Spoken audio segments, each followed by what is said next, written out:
فاستعذ بالله من الشيطان الرجيم بسم الله الرحمن الرحيم. போன தடவை தம்பி அபு அவர்கள் 2 விஷயத்தை பேசியிருந்தார்கள். ஒன்று தூய்மையை பற்றியும், அடுத்தது இப்லீஸை பற்றியும், அவன் பெயரை சொல்லக்கூடாது என்பதை பற்றியும் பேசியிருந்தார்கள். நான் பேச சொல்லுங்க அவங்களுக்கு எல்லாத்துக்கும்.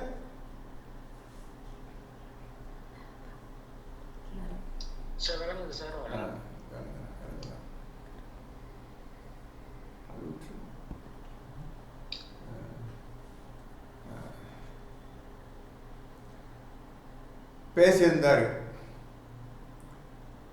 அவங்க சொல்றது நல்லது, முறை சரிதான். அல்லாஹ் முதலில் இப்லீஸே சொல்லி கூப்பிடுறான்.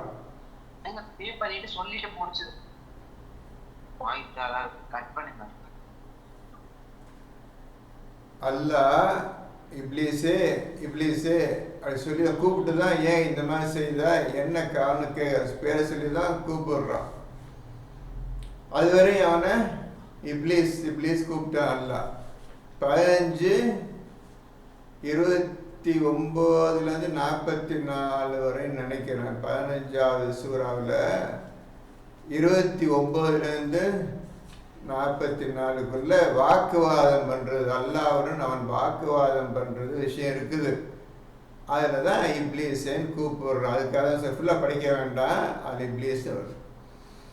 என்னைக்கு அவன் மாறு செய்தானோ, அல்லாஹ்வுக்கு விரோதமாக போனானோ, அப்போ அவனை இப்லீஸ் என்று கூப்பிடுவதை நிறுத்திவிட்டான். அதற்கு பதிலாக அவனே புதிய பெயரை ஒன்று உண்டாக்கியிருக்கின்றான். ஷைத்தான் என்று பெயர் வைத்து விட்டான் இவனை. அதிலிருந்து இன்று வரை இந்த ஷைத்தான் என்ற வார்த்தை அன்னைக்கே சென்னைக்கே முதல் ஆதம் படைக்கப்பட்ட அந்த நாளிலிருந்த ஷைத்தான் என்ற வார்த்தை வந்துவிட்டது அவனுக்கு. அதுக்கப்புறம் குரான்லேயே பார்க்க விரட்டப்பட்ட ஷைத்தான் ஷைத்தான் ஷைத்தான் பேர் ஃபுல்லாக குரான் முழுவதும் ஷைத்தான் பேசி தான் சொல்றது. அபூபக்கர் சொல்ற மாதிரி நாமும் ஷைத்தான் ஷைத்தான் தான் சொல்லணும். அவனே சொல்ல விரட்டப்பட்ட ஷைத்தானிடமிருந்து பாதுகாவல் தேடுகிறேன் என்று சொல்லும் பொழுது, நாமும் விரட்டப்பட்ட ஷைத்தானின் தூண்டிலிருந்து பாதுகாவல் தேட சொல்லிட்டு இருக்கோம். ஆனால் அவங்களுடைய ஒரு நல்ல ஒரு சிந்தனை நல்ல விதத்தில் அமைந்திருக்கின்றது, நல்லபடி போய் கொண்டிருக்கின்றது.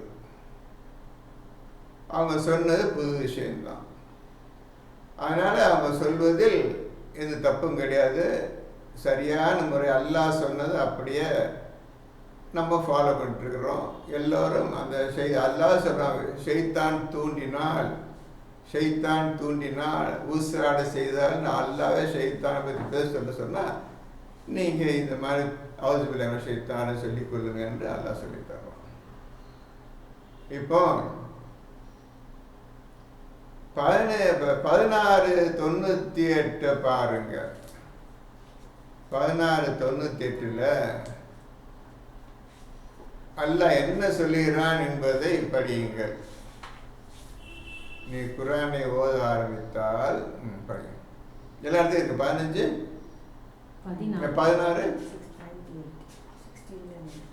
16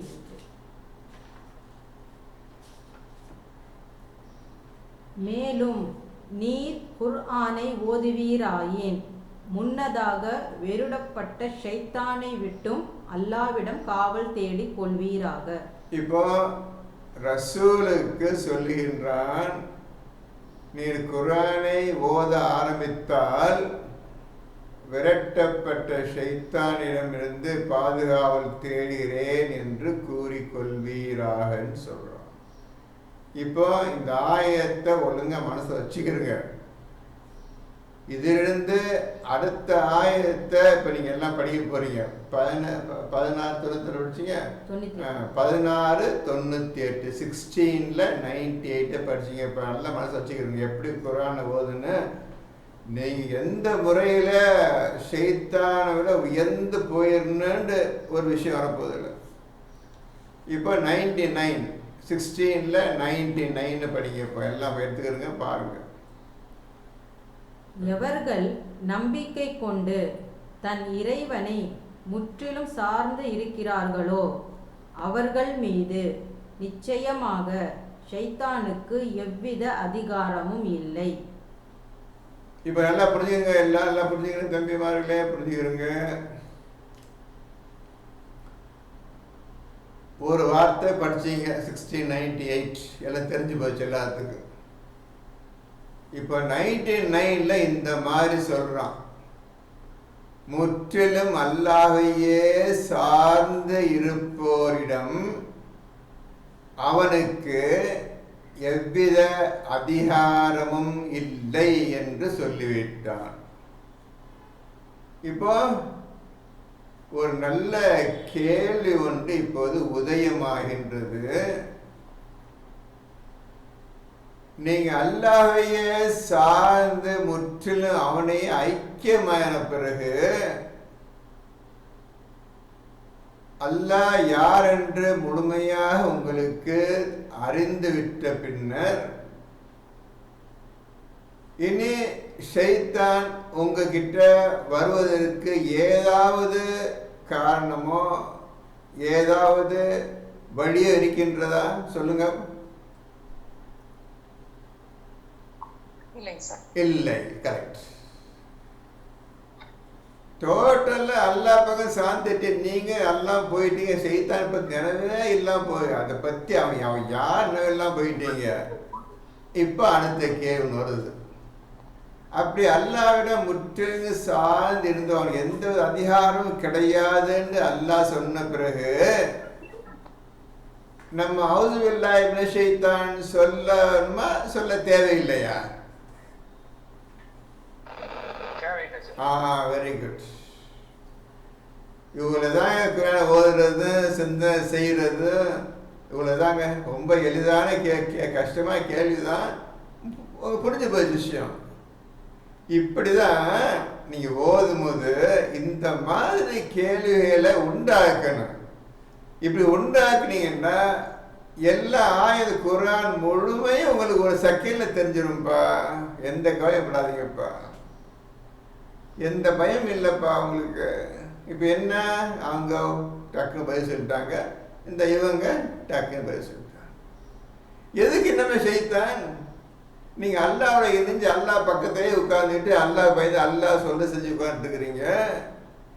இவனை பத்தி அல்லா ஷைத்தான் காப்பா அவனே சொல்லிட்டான், எந்த அதிகாரம் கிடையாதுப்பா அவனு. நீ என்னைக்கு என்னோட ஒட்டிட்டியோ என்னோட கலந்துட்டியோ என்னையே நோக்கி உட்கார்ந்துட்டியோ இன்னும் அவனுக்கு என்ன வேலை இருக்குது அல்லாஹ் சொல்லிட்டானே. அவன் எந்த அதிகாரமும் கிடையாதுன்னு சொல்லிட்டானே. இன்னும் எதுக்கு அவுது பில்லாஹி மினஷ் ஷைத்தான்னு சொல்லணும்? ஆகவே 1698 இப்ப நம்மளுக்கு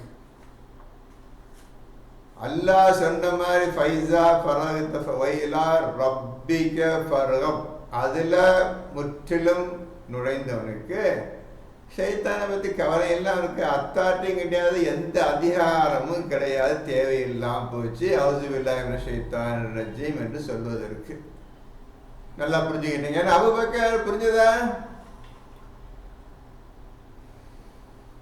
சரி, இப்போ இந்த விஷயம் புரிஞ்சிச்சு. இன்னுமே நான் இப்லீஸ்ன்னு சொல்ல தேவையில்லை, அல்லாஹ்வே மாத்திட்டான், பேர் மாத்திட்டான்.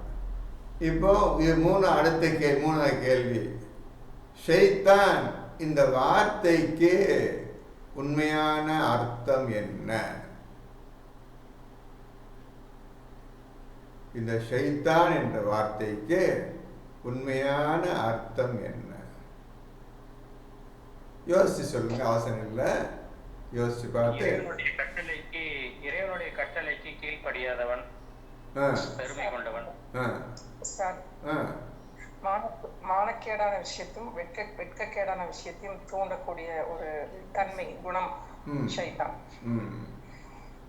கரெக்ட். அதாவது மொத்தமா ஒரே வார்த்தையில சொல்றதுண்டா, நீங்க சொன்னது சரிதான், அது சொன்னது சரிதான், ஒவ்வொரு வார்த்தையா போட தேவையில்லை. இது செய்வான், அது செய்வான், அது செய்வான், எல்லாம் சொன்னது கரெக்ட் தான். அவன் செய்யக்கூடிய செயல் ஒரே வார்த்தையில ஒரே லைன்ல முடிக்கிறதுண்டா, இதுவரையே யாருமே செய்யாத அனைத்து கெட்ட காரியங்களையும் உங்களுக்கு சொல்லி தருவாங்க.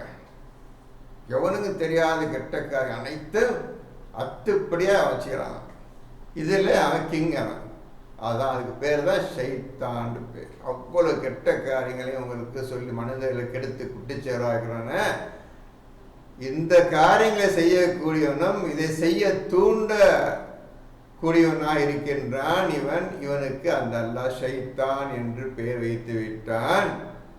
டோட்டலா நஜீ சொன்ன மாதிரி அல்லாஹுக்கே முற்றிலும் எதிர்த்து நிற்கக்கூடிய நேர். அல்லாஹுக்கு நான் தான் நேர், நல்லது சரியா, கெட்டதுக்கு நான் தான் கிங் அப்படின்னு சொல்லக்கூடியவனா இருக்கின்றான். ஆகவே மகத்தான மோசமான கெட்ட காரியம், மானக்கேடான காரியம், கற்சலையிலே வணங்குற காரியம், இதெல்லாம் இருக்குது. ஆகவே கெட்டதிலேயே உயர்ந்த, யாருமே செய்ய தெரியாத எல்லா கெட்ட காரியங்களும் சொல்லி தரக்கூடியவன், அதுக்கு தான் ஷைத்தான்னு பேர். சரிம்மா, எல்லாம் கரெக்டாக சொன்னீங்க, அது சரியா சொன்னீங்க, எல்லாம் சொன்னீங்க.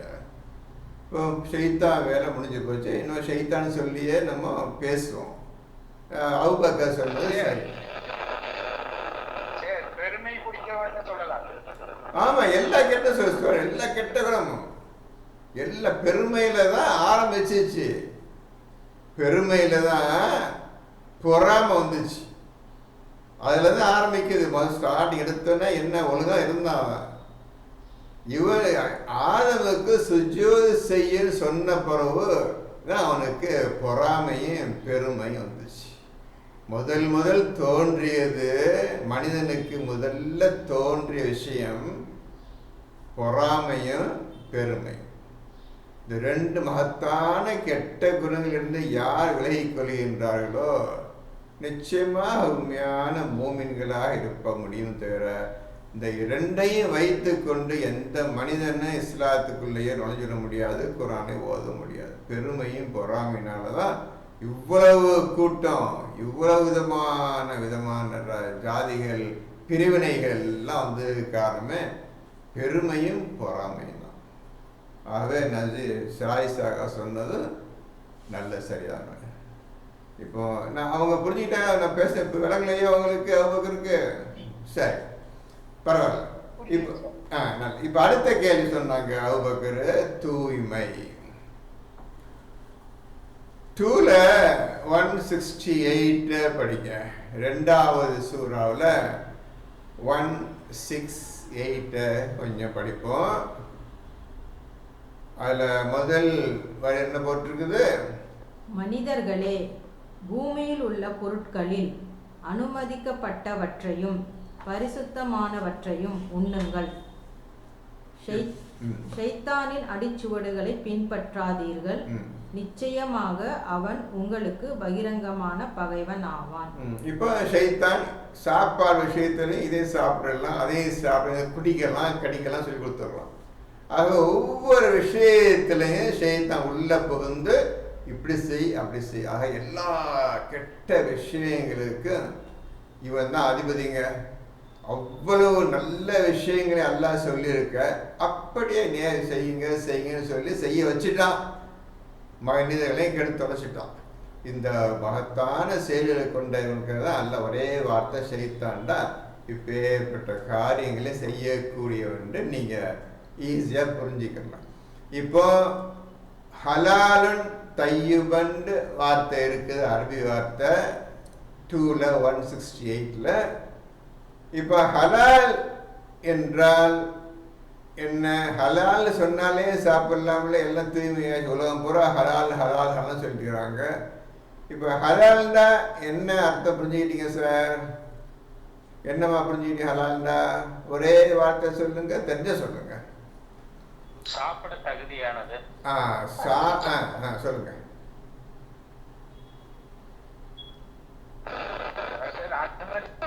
அதாவது அந்த 3 விஷயத்தை தவிர மற்றெல்லாம் என்ன சொல்றீங்க? அனுமதிக்கப்பட்டது. அனுமதிக்கப்பட்டது. இப்ப அல்லாஹ் குர்ஆன் சொல்றான், நான் உங்களுக்கு யாருக்கு அனுமதிப்பட்ட, ஓ யூ பிலீவ்னு போட்டிருக்க, ஈமான் கொண்டவர்களேன்னு போட்டிருக்குதாமா? இது மனிதர்களே. எதுல? 168. 168ல மனிதர்களுக்கு எல்லா மக்களும் மனிதர்களும் நான் சொன்னேன்னு அதை சாப்பிடுங்க. எதில் நான் உங்களுக்கு அனுமதி கொடுத்திருக்கின்றேனோ இது எதையெல்லாம் சாப்பிட வேண்டும் என்று நான் சொல்லியிருக்கின்றேனோ, தட் இஸ் ஹலால் ஃபுட். அதுதான் ஹலால். இதான் மனிதர்கள் நீங்கள் இதுதான் சாப்பிடணும் அப்படின்னு சொல்லியிருக்கிறார். இதை சாப்பிடக்கூடாது அப்படின்னு சொல்லியிருக்கிறார். தூய்மையானவற்றை சாப்பிடணும். இதை 3 விதமாக நான் பிரிச்சிருக்கிறேன், நல்லா பார்த்துக்கிறேங்க. ஆகவே அனுமதிக்கப்பட்டவை எதுவும் நல்லா தெரியும் உங்களுக்கு. எதெல்லாம் சாப்பிட வரிசைக்கு பார்த்துருப்பேன். கொம்பா கொத்தப்பட்டது, செத்தது, அது பன்றியின் மாமிசம், இது ரத்தம், இப்பெல்லாம் படித்தவங்களுக்கு மனசு இருக்குதுன்னு சொல்ல தேவையில்லை.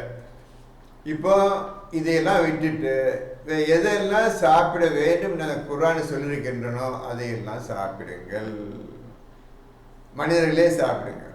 ஆனால் நான் சொன்னதுனால அதை சாப்பிட்டதுனால எந்த நன்மையும் உங்களுக்கு கிடையாது. சாப்பிட்டுருங்க, வேணாம் சொல்ல, அது எந்த நன்மையும் கிடையாது உங்களுக்கு. காரணம், தையபான உணவுன்னு சொல்லியிருக்கிறான், பரிசுத்தமான உணவு, தூய்மையான உணவுன்னு சொல்லியிருக்கிறான். இந்த தூய்மையான உணவை சாப்பிடுவதற்கு நீங்கள் எப்படிப்பட்டவராக இருக்க வேண்டும்? அவ்வளவுதான். என்னமோ கஷ்டம், அவ்வளவுதான். எல்லாம் புரிஞ்சுக்கிறீங்கப்பா, ஒரு கஷ்டம் கிடையாது. நீங்க தூய்மையாக இருந்தா நீங்க தொட்டதெல்லாம் தூய்மை, பார்த்ததெல்லாம் தூய்மை, செய்வதெல்லாம் தூய்மை, பேசுவதெல்லாம் தூய்மை, எல்லாம் தூய்மைப்பா. இருதயம் முழுவதும் தூய்மை ஆயிடுச்சுப்பா. அல்லாஹ் உங்களை தூய்மை ஆக்கிட்டான்டா, இதெல்லாம் நீங்க செய்யறதெல்லாம் தூய்மை தான்.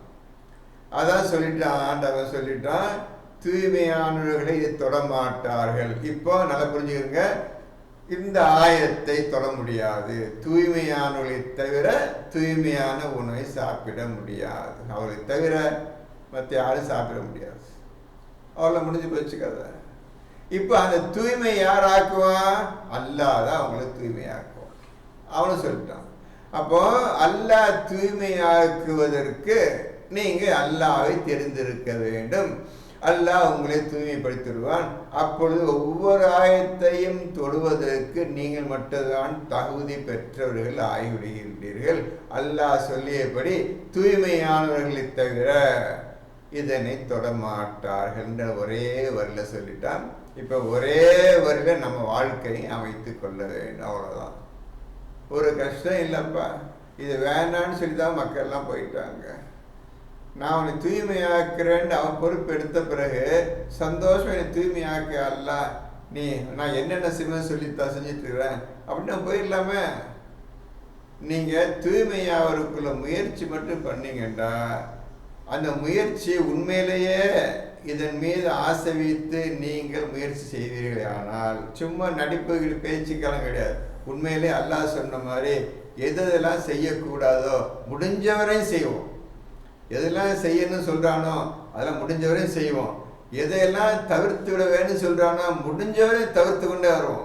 முடிஞ்சவரை கஷ்டப்பட்டாவது, நஷ்டப்பட்டாவது, துன்பப்பட்டாவது, கவலைப்பட்டாவது முடிஞ்சவரை தவிர்த்துடுவோம். இந்த மாதிரி எண்ணத்தை வந்தாலே போதும். இந்த மாதிரி எண்ணம் உங்களுக்கு வந்துட்டாலே போதும். உங்களோட முயற்சி மட்டும் பார்க்குறான். உங்கள் முயற்சி வீணாக போயிடாமல் உண்மையிலேயே இதன் மீது ஆசை வைத்து முயற்சி செய்வீர்களானால் உங்கள் முயற்சியை ஏற்றுக்கொள்கின்றான் அல்லாஹ். நல்லா போய் புது விஷயம் சொல்கிறேன். என்னடா இதெல்லாம் எப்போ செய்கிறது, எப்போ செஞ்சு எப்போ சொர்க்கத்துக்கு போகுதுன்னா கவலைப்படாதீங்க. யாரு 29:69 எடுங்க. 29:69.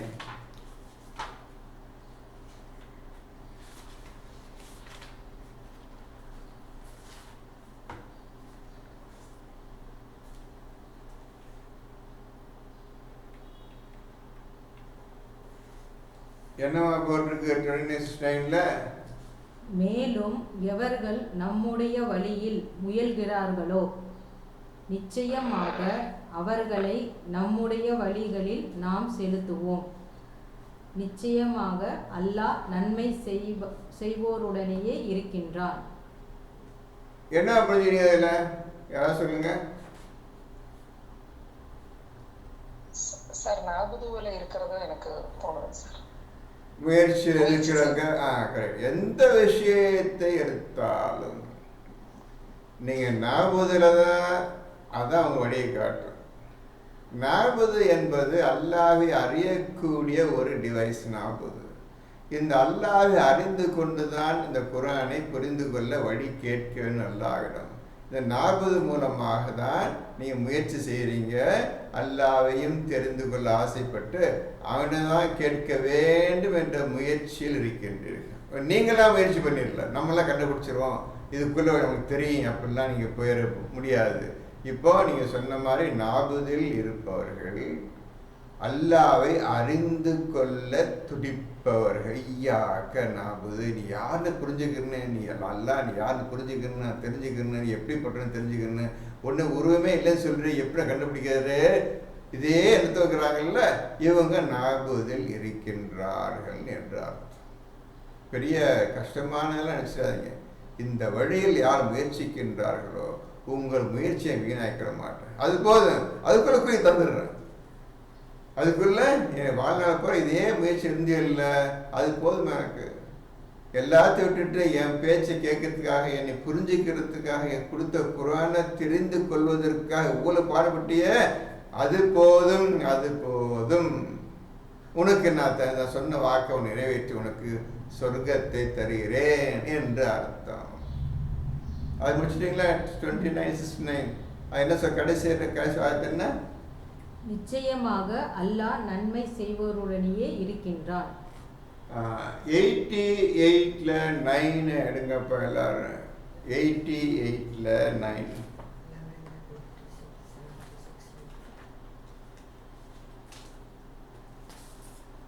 குறிச்சிருக்கு. இதெல்லாம் முக்கியமான விஷயம், புது விஷயம். நீங்க இன்னைக்கு சொல்றவங்களுக்கு முயற்சி அப்படின்னு ஹெட்டிங் மட்டும் போட்டுருங்க. முயற்சிக்கு உள்ள கூலி அப்படின்னு தெளிவாக எழுதிக்கிறங்க. நீங்க முயற்சி செஞ்சா போதும்பா. எல்லாரும் சொல்லியிருக்கிறேன், எல்லாத்தையும் சொல்லிடுறேன். நம்ம செல்வராஜ், நம்ம அப்துல் கரீம், நம்ம ரியாஸ், இன்னும் புதிய வந்தவர்கள் கலீலுர் ரஹ்மான், மற்ற எல்லோரும் புரிஞ்சுக்கிறங்க. முயற்சியின் கூலி, உண்மையாக முயற்சி செய்தால், நீ பாவனா காட்டிக்கிட்டு நடிப்புகள்லாம் அல்லாஹ் தெரியும், உண்மையிலே முயற்சி பண்றியா அல்லாஹ் தெரிஞ்சு போயிடும், அதனால் ஏமாற்ற முடியாது. உண்மையான முயற்சி செய்வர்களுக்கு அல்லாஹ் தரும் வாக்கு, ப்ராமிஸ். நான் என்ன சொல்றான்னு எல்லாம் புரிஞ்சுக்கிறங்க. நீங்க மட்டும் முயற்சி இருங்க. அதே சமயத்துல எவ்வளவுக்கு எவ்வளவு எல்லாம் அல்லாஹ் தவிர்க்க வேண்டும், இது வேண்டாம் வேண்டாம் என்று சொல்லிக்கொண்டே வருகின்றானோ அதையெல்லாம் தவிர்த்து கொண்டே வர வேண்டும், ஆசைப்பட வேண்டும். அது இடைஞ்சல், துன்பம், கஷ்டம் எல்லாம் வரும். அப்படி வரும் பொழுது நீங்கள் உறுதியாக நின்று இந்த நல்ல காரியங்களை செய்தே தீர வேண்டும் என்று இருந்தால் அந்த முயற்சிக்கு பலன் உண்டு. உங்களுடைய முயற்சி அல்லாஹ் கண்காணித்து கொண்டிருக்கின்றான். உங்களுடைய ஆசையை பூர்த்தி செய்வான். அவன் சொன்ன வாக்குறுதியை உங்கள் மீது நிறைவேற்றுவான். ஆகவே நம்ம அல்லாஹ் கிருபை கொண்டு நரகத்தில் போய் விழமாட்டோம். 88:9 எழுதி முயற்சின்னு ஹெட்டிங் போட்டிங்கல்ல, அதில் 88:9 எழுதிக்கிறோம். தம் முயற்சி பற்றி திருப்தியுடன் இருக்கும். தம் முயற்சியை பற்றி திருப்தியுடன் இருக்கும். எத்தனை அந்நாளில் சில முகங்கள் செழுமையாக இருக்கும். தம் முயற்சி பற்றி திருப்தியுடன் இருக்கும். பார்த்தீங்களா, புது புது விஷயம் எப்படி வருது பாருங்க. இதெல்லாம் என்னைக்கு நான் ஒரு 2 வருஷத்துக்கு சொல்லியிருக்கலாம். நீங்கள் வேகமாக வந்தீங்கன்னா ரொம்ப ஈஸியாக போயிருக்கும். இப்போ இன்னைக்கு 1-2 வருஷம் கழிச்சு சொல்ல வேண்டியிருக்குது. இப்போ இதெல்லாம் நீங்கள் படிச்சிருக்கலாம். என்னடா முயற்சி பற்றி திருப்தி இருக்குங்கடா, அப்பா நல்ல வேலைப்பா, அந்த பூமி இருக்கும்போது முடிஞ்சவரையும் அல்லாஹ்வுல போகிறதுக்காக எவ்வளோ கஷ்டப்பட்டோம்பா. இன்னைக்கு நம்ம செழிப்பான முகத்தோட சொர்க்கத்தை உட்காந்துருக்குறோம். அல்லாஹ் சொன்ன வாக்கு நிறைவேற்றி வச்சுட்டான். நீ முயற்சி பண்ணால் போதும்பா, உன்னை சொர்க்கம் தர்றேன்னு சொல்லிட்டானே. நான் முயற்சி பண்ணேன், யாரெல்லாம் உன்னை பேசணும், உன்னை கண்டுபிடிச்சேன்னு முயற்சி பண்ணேன். அந்த அளவுக்கு நான் தகுதி அடையலை. அதுக்கு தகுதி உடையவர்கள் நபிமார்கள் தான். நபிமார்களையே வேந்த ஸ்தானத்தில் நபி முகமது வைத்து வச்ச அவங்கள முடிஞ்சவரை பின்பற்றுறோம். நாங்கள் சாதாரண மனிதர்கள் தான், நபியும் கிடையாது, தூதரும் கிடையாது, இன்னும் கிடையாது. நாங்கள் முடிஞ்சவரை உண்மை என்று நம்பி இறங்கிட்டோம். அந்த உண்மை என்று நம்பினதுக்கு நான் முயற்சி கூலிய நீ தந்துட்டா என்று சந்தோஷமாக இருக்கும். ஆகவே இப்போ உட்கார்ந்துருக்கும் பெண்களும் ஆண்களும் எந்த கவலையும் படாதீங்கம்மா. நீங்கள் எந்த கவலையும் படாதீங்க. என்ன இப்படி இருக்குது குரான், எந்த காலத்தை செய்ய போகிறோம் ஒன்றும் புரியல, பயந்துடாதீங்க. அல்லாஹ் உங்களுக்கு தம்பி எல்லாத்தையும் கேட்டுக்கிறேன், மியூட் படிக்கிறோமா எல்லாம் தயவு செய்து அவசரப்பட்டு ஆன் பண்ணுறாதீங்க. ஒழுங்கு நல்ல விஷயம் போயிட்டு இருக்கும்போது கவனமாக கேளுங்கம்மா, எல்லாம் கேட்டுக்கிறோம்மா. ஆமாம், ஆக எல்லாரும் கேட்குறாங்க. நல்ல விஷயங்கள் பார்க்க நீங்கள் பாட்டு ஆன் பண்ணிட்டு உங்கள் விஷயம் இங்கே வந்துட்டு இருக்குது. கொஞ்சம் ஜாக்கிரதையாக பார்த்துக்கிறோங்கம்மா எல்லாரும்.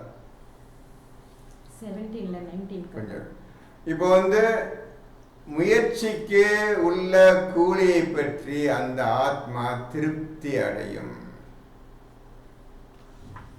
அப்போ அல்லாஹ் சொன்னவன் முயற்சி தாப்பா செஞ்சோம். இந்த 29:69 பிரகாரம் முயற்சி தான் பண்ணோம்.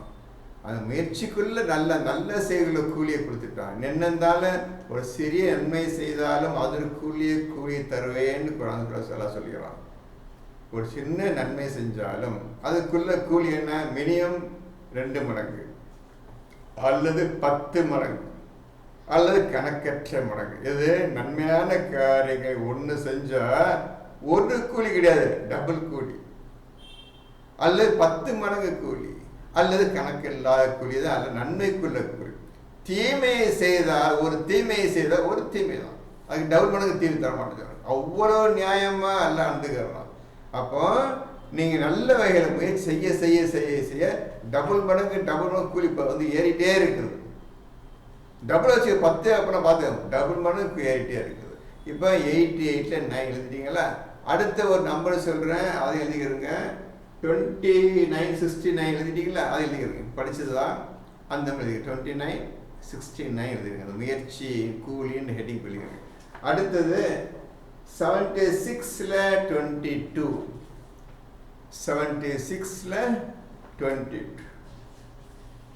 உங்களுக்காக சொல்லணுன்ட்டு உட்காந்து எழுதி வச்சு போனவா எழுதிட்டேன். ஆனால் போனால் சொல்லலை உங்களுக்கு. நான் வேறு விஷயம் போனால் சொல்லலை. இப்போ எழுதிக்கிறங்க. 76ல் 22 எழுதிக்கிறங்கம்மா. எல்லாரும் படிங்க. நிச்சயமாக இது உங்களுக்கு நற்கூலியாக இருக்கும். உங்களுடைய முயற்சியும் ஏற்றுக்கொள்ளப்பட்டதாயிற்று. முடிஞ்சா உங்களுடைய முயற்சி ஏற்றுக்கொள்ளப்பட்டதாகிவிட்டது. I will not reject. உங்களுடைய முயற்சியை ரிஜெக்ட் பண்ண மாட்டேன். அதுக்குள்ள கூலி எழுதி வச்சுட்டேன். இந்த மாதிரி மனிதன் இந்த பூமியில இந்த மாதிரி எனக்காக முயற்சி பண்ணிட்டு இருக்கிறான், இவனுக்கு கூலி சொர்க்கம் தான் எழுதி வச்சுட்டு ஏற்றுக்கொள்ளப்பட்டு. நீ மெதுவாக உலக காரியம் முடிச்சுட்டு என்கிட்ட வாங்க, உங்களுக்கு கூலி ரெடியாக இருக்குது, உங்களுக்காக கூலி. முக்கியமான ஆயத்தை இப்போ உங்கள் எதிர்காலத்துக்காக சொல்கிறேன். நீ கவலைப்பட்டுக்கிட்டு இது எப்படிலாம் பண்ண முடியுமா நேற்று நினைச்சிட்டு இருந்தீங்க. இல்லை, நீங்கள் மட்டும் ஒழுங்காக நடந்து கொண்டால் நிச்சயம் உங்கள் முயற்சி ஏற்றுக்கொள்ளப்பட்டது. அல்லாஹ் ப்ராமிஸ் பண்ணிட்டான். இப்போ யாரும் பயப்பட தேவையில்லை, கவலைப்பட தேவையில்லை. நீ மட்டும் உண்மையாளராக இருந்தால், இந்த குர்ஆன் சொல்லப்பட்ட விஷயத்துக்கு நீ உண்மையாளராக இருந்தால் ஒவ்வொரு நாளும் முன்னேற்றம் இருந்துக்கிற முயற்சிடா. ஒவ்வொரு நாளும் ஒவ்வொரு நிமிஷமும் முன்னேற்றம் அடைந்து கொண்டே வரணும். நேற்று அந்த காரியத்தை விட்டாச்சுப்பா, இன்னைக்கு இந்த காரியத்தை விட்டுறணும், அல்ல ஒரு வாரத்துல இந்த காரியத்தை விட்டுறணும், இந்த பக்கம் ஏற்ற பார்க்கக்கூடாது. அந்த மாதிரி நீங்கள் உங்களை பக்குவப்படுத்திக்கிட்டு அல்லாவின் பக்கம் முன்னேறுவதற்கும் உங்களை ஆயத்தப்படுத்தி கொண்டு அதிலேயே செயல்படுத்துவார். என்ன சொல்ற எல்லாம் புரிஞ்சிச்சா? சொல்றது புரிஞ்சுக்கிட்டீங்களா? சொன்னது எல்லாம் புரிஞ்சுக்கிட்டீங்களா? சரி, ஈஸியா இருக்குதா?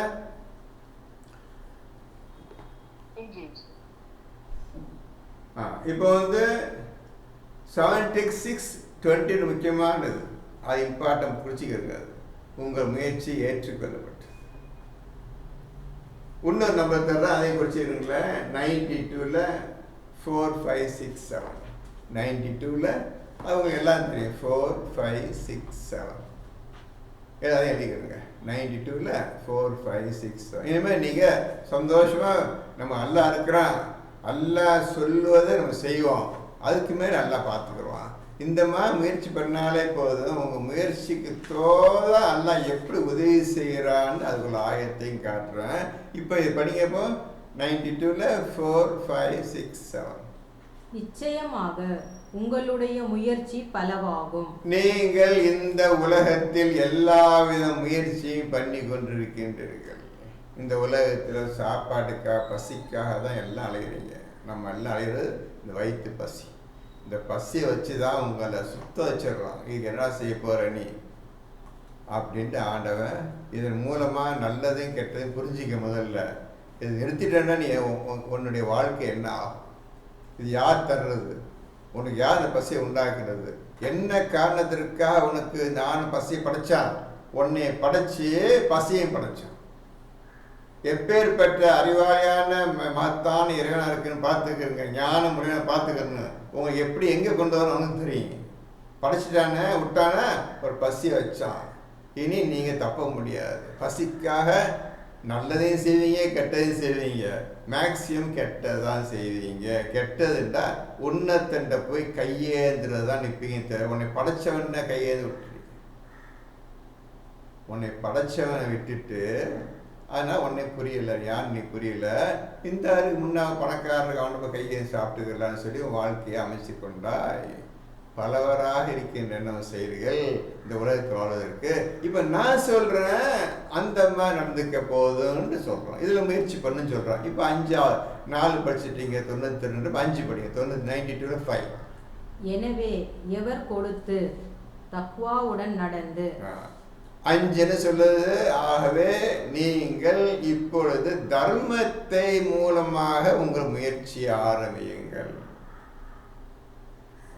அல்லாஹ் தஆலா எதை உங்களுக்கு கொடுத்தானோ அதிலிருந்து செலவு செய்யுங்க. அதிலிருந்து எவ்வளவு செலவு செய்ய முடியுமோ தர்மமாக, தானமாக, உதவியாக, ஒருத்தனுக்கு பாதுகாப்பாக எவ்வளவு உதவி செய்ய முடியுமோ அதிலிருந்து உதவி செய்து கொடுத்து, தர்மத்தை கொடுத்து, அல்லாஹ்வுக்கு பயந்து கொண்டும்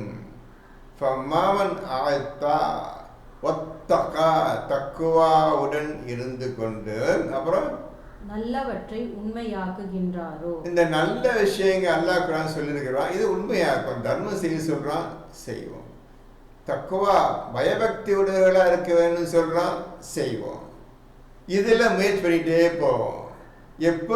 எப்பொழுதும் அல்லாஹுக்கு பயந்தே நடந்து கொள்ளக்கூடிய அந்த செயலில் நாம் முதன்மையாக இருப்போம். இப்படியாக இந்த எண்ணத்தோட உங்க முயற்சி இருக்கணும். முயற்சி வீணான முயற்சி நீங்க நினைக்கமா முயற்சி கிடையாது. குர்ஆன்ல சொன்ன விஷயத்தை செய்வதற்கு முயற்சி பண்ணணும். அதற்காக நீங்க பாடுபடணும்.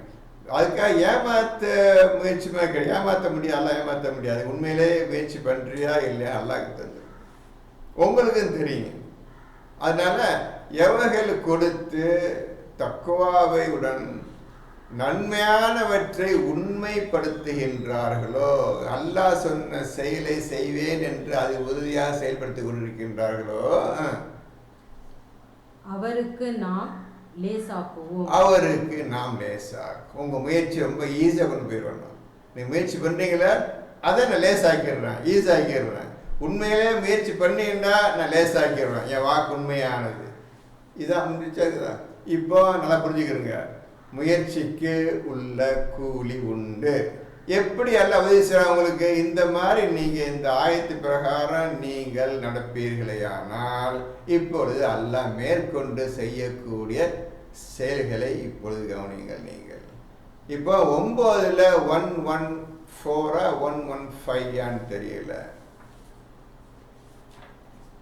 எல்லாம் முக்கியமான நம்பரு, எல்லாம் குறிச்சிக்கிறங்க. இனி உங்கள் வாழ்க்கை ஈஸியாக வாழ வேண்டும் என்ற ஆசையை உங்களுக்கு சொல்லி கொண்டிருக்கின்றேன். நீ கவலைப்படக்கூடாது, தைரியத்தை இழந்து விடக்கூடாது, நம்பிக்கை இழந்து விடக்கூடாது.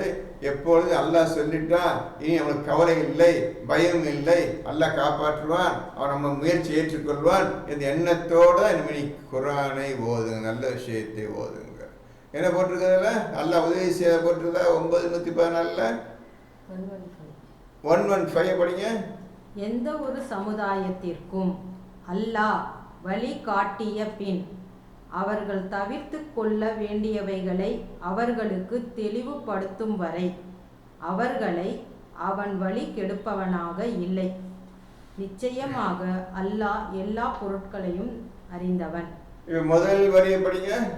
எந்த ஒரு சமுதாயத்திற்கும், எந்த ஒரு எந்த ஒரு மனிதன், இப்போ சமுதாயத்திலும் சமுதாயம் கூட்டம் கூட்டமாக இருக்குதுப்பா. எந்த ஒரு சமுதாயத்தையும் அல்ல எந்த ஒரு சமுதாயத்தில் ஒரு சிங்கிள் ஒரு ஆளையோ அல்லாஹ் வழி காட்டிய பின், அவன் அந்த மனிதனுக்கு அல்லாஹ் வழியை காட்டிய பின். இப்போ நீ உட்காந்துருக்கிறீங்க, ஒரு சொசைட்டி மாதிரி இப்போ இருக்கிறீங்க. நீங்கள் இந்த சொசைட்டியில் 20 கேட்டுட்டு இருக்கிறீங்க, உங்களுக்கு ஆசை வந்துடுச்சு.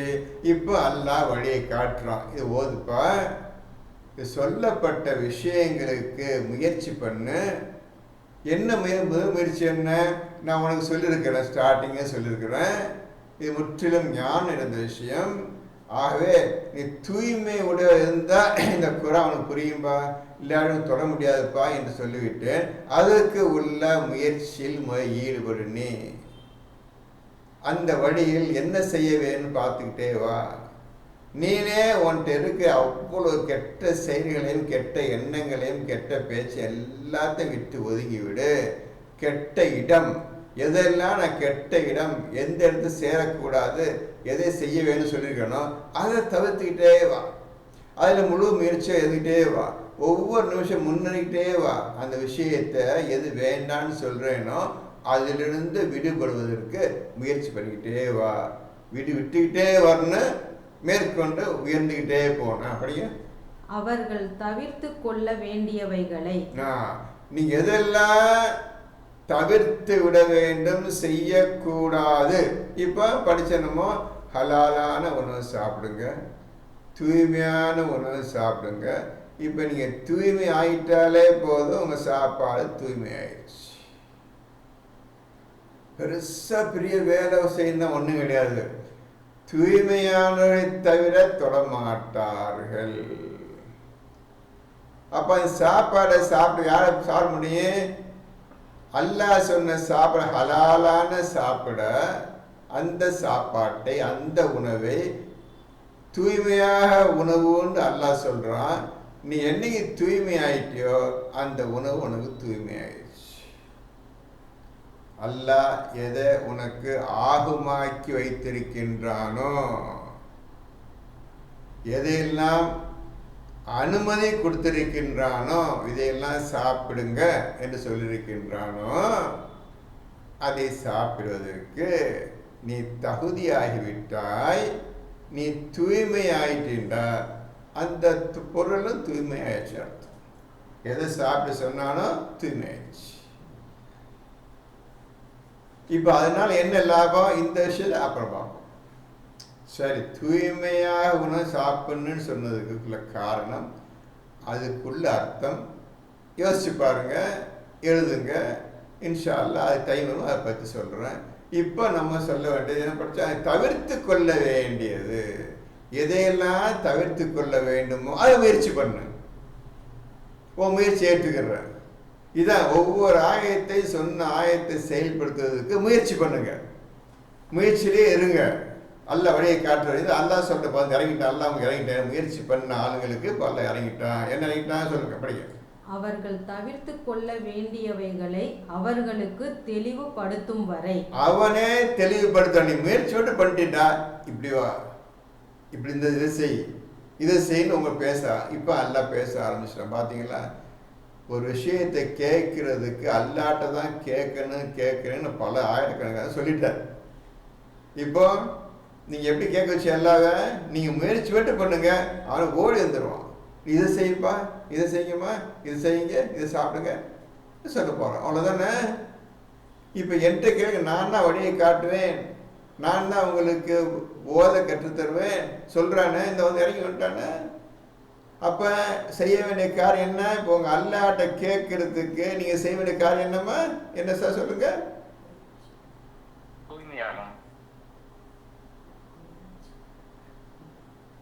இப்போ அல்லா ஓடி வந்து உங்கள்கிட்ட வந்து இதை செய்யுங்க, அதை செய்யுங்க, அதை தவிர்த்துக்கிறீங்க, விட்டுருங்க சொல்கிறான். அப்போ நீ என்ன காரியத்தில் இருக்கிறீங்க? ஓடி வந்தாம நாற்பதுல இருக்கேங்க சார், தூய்மை அடையறக்காக முயற்சி பண்ண முயற்சியில் இருக்கிறீங்கம்மா, சரியா? ஆமாங்க சார். தம்பி நல்லா புரிஞ்சுக்க தம்பி, அதான் சொல்கிற கவனம் கேட்டே வா, ஒன்றும் கஷ்டம் இல்லை. இப்போ முயற்சி பற்றி பேசிகிட்டு இருக்கிறோம். நீங்கள் செய்யணும்னு ஆசையோடு முயற்சி அடிக்கணுங்கப்பா. அல்லப்பா அவங்க பார்த்துக்கிறான்ப்பா, இவ்வளோ முயற்சி பண்ணிட்டுருக்கிறான், கொஞ்சம் அவனை வழி காட்டும், கொஞ்சம் அட்வைஸ் பண்ணுவான். யாரையும் வாழன்ட்டு வந்துடுறான், கேட்க நீ கூப்பிட வந்துடுறான்ப்பா அவன் அல்ல. அப்போ அல்ல கூப்பிட்டா வர்றதுக்குள்ள இழுத்துட்டீங்களே. எதை வச்சு இழுத்தீங்க? எந்த டிவைஸ் வச்சு இழுத்தீங்க?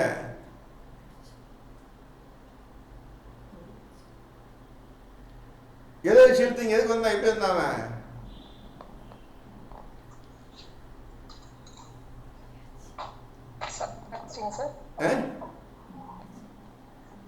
சரியா கேட்கல. எதை வைத்து? இப்போ அல்லா டைரக்டா வந்து உங்க சொல்லி தர்றான், இதை தவிர்த்துருங்கப்பா, இதை விட்டுருங்கன்னு சொல்றான். நான் அவங்க என்ன சொல்லிட்டு இருந்தேன்? அல்ல என்ன சொல்றான்? நான் தான் உங்களுக்கு கற்றுத்தருவேன், உங்களுக்கு நான் தான் ஓத கற்றுத்தருவேன், நான் தான் விளக்கத்தையும் கற்றுத்தருவேன், நான் தான் வழியை காட்டுவேன், எல்லாம் எங்கெல்லாம் இருக்குன்னு தான் கேட்கணும் சொல்லிட்டான். இப்போ அல்லாஹ் சொல்றான் 109 115 எதையெல்லாம் தவிர்த்து கொள்ள வேண்டும் என்று உங்களுக்கு வந்து சொல்லி தர்றான். எதை செலுத்திய அல்லாஹ் வைப்போம்?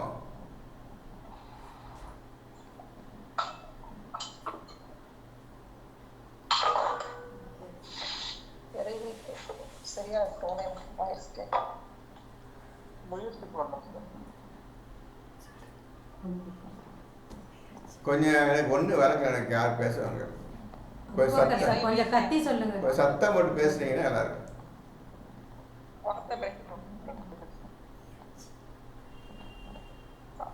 எந்த சப்ஜெக்ட், எந்த ஒரு டிவைஸ் அல்லாஹ் இழுத்துச்சுப்பா, உதவி செய்ப்பா, வந்து உதவி செய்யறதுக்கு அல்ல நேரடி ஓடி இந்த உதவி செய்யறான. இப்போ இதை விட்டுருங்க, இதை செய்யாதீங்கன்னு சொல்லி தர்றானே. எதுப்பா இழுத்துச்சு அல்லாஹ்வை உங்க பக்கம்?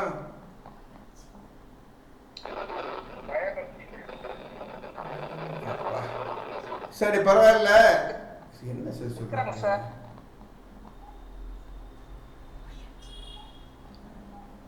சரி, இவ்வளவு தூரம் சொல்லி நீங்க கவனம் எல்லாம் போயிட்டீங்க. உங்களுடைய முயற்சி இப்ப அல்லாஹ் இழுத்துருச்சு. முயற்சியை பற்றி தான் பேசிட்டு இருக்கிறோம். முயற்சி பேசிட்டு இருக்கும்போது ஒரு ஆள் பயபக்தி சொல்றீங்க, ஒரு ஆள் தக்குவா சொல்றீங்க, ஒரு ஆள் நாபம் சொல்றீங்க. உங்களுக்கு முயற்சி தான்ப்பா அல்லாஹ் இழுத்துருச்சு. நேரே வந்து நான் சொல்லித்தர்றேன், இதை செய்ய அதை செய்ய வேணாம் சொல்லுதுப்பா. கொஞ்சம் நான் சொல்லிட்டு எனக்கு கவனமாக கேளுங்க சொல்லிட்டு இருக்கிறேன். எந்த விஷயத்தை பேசிட்டு இருக்கிறேன்னு நான் ஆரம்பத்தை சொல்லிட்டு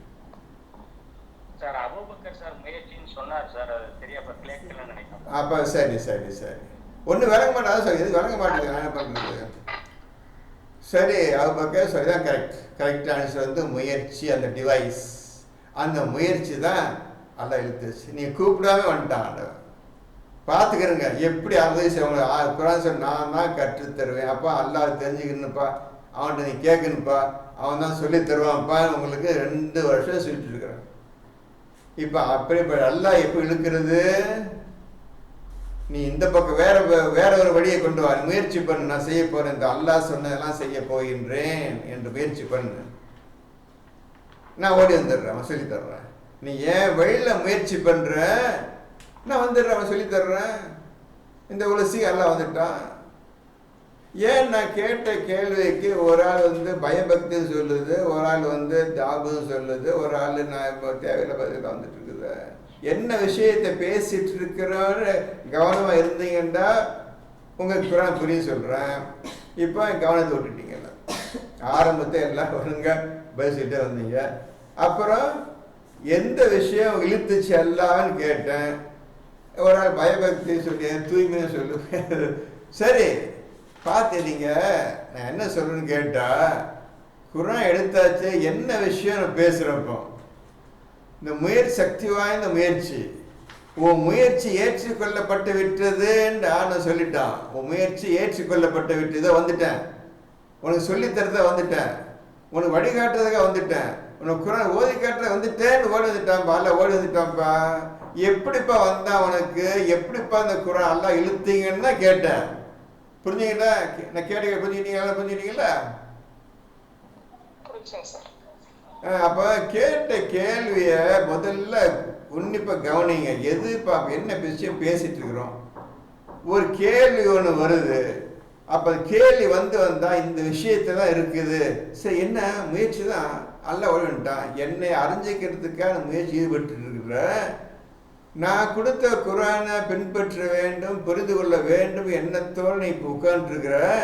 இதோ நான் வந்துட்டேன், சொல்லித்தர்றேன், இதெல்லாம் செய்யாத, இதை செஞ்சிக்க, இது இப்படி வளர்ந்துக்க, இந்த சொல்லித்தர்றேன். இந்த நீ கூப்பிட வந்துட்டானப்பா அவன். அப்போ கூப்பிடாம உங்களுக்கு நேரடியாக சொல்லி கொடுத்த மகத்தான சக்தி எதுப்பான்னு கேட்டேன். இப்போ புரிஞ்சுக்கிட்டீங்களா என்ன முயற்சி, என்ன சக்தி அது?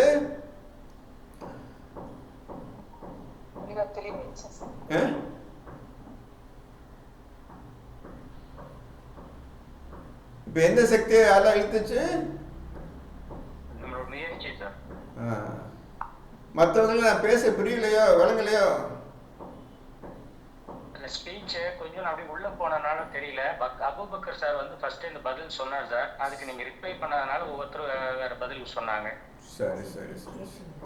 இப்போ நான் பேசுறது எல்லாத்துக்கும் விளங்குதான்னு கேட்டுக்கிறேன். சரி, இப்போ முயற்சியை பற்றி விஷயம் புரிஞ்சுக்கிட்டீங்களா? ஈஸியாக புரிஞ்சுக்கிட்டீங்களா? ஈஸியாக போச்சப்போ அல்லாஹ்வோட பேசுவதையும் அல்லாஹ்வை கேட்பது உங்க எல்லாம் எளிதாக்கி வச்சுட்டான். அதனால இன்னையிலிருந்து ஒரு விஷயத்தை செய்வதற்கு முழு முயற்சி இறங்குங்க. அந்த முழு முயற்சி இறங்குறதுக்கு இந்த குரான் முழுமையை ஓதி இருக்கணும், டெய்லி ஓதிக்கிட்டே இருக்கணும், முயற்சி பண்ணிருக்கணும். அதுக்காக நீங்கள் குரான் ஓதாமல் முயற்சி பெற்ற முடியாது. அது ரசூலை சொல்கிற ரசூலே ஓதி வருவீராக, குரானை ஓதி வருவீராக சொல்கிறானே. எதுக்கு சொல்கிறான் ஆண்டவன்? அதனால்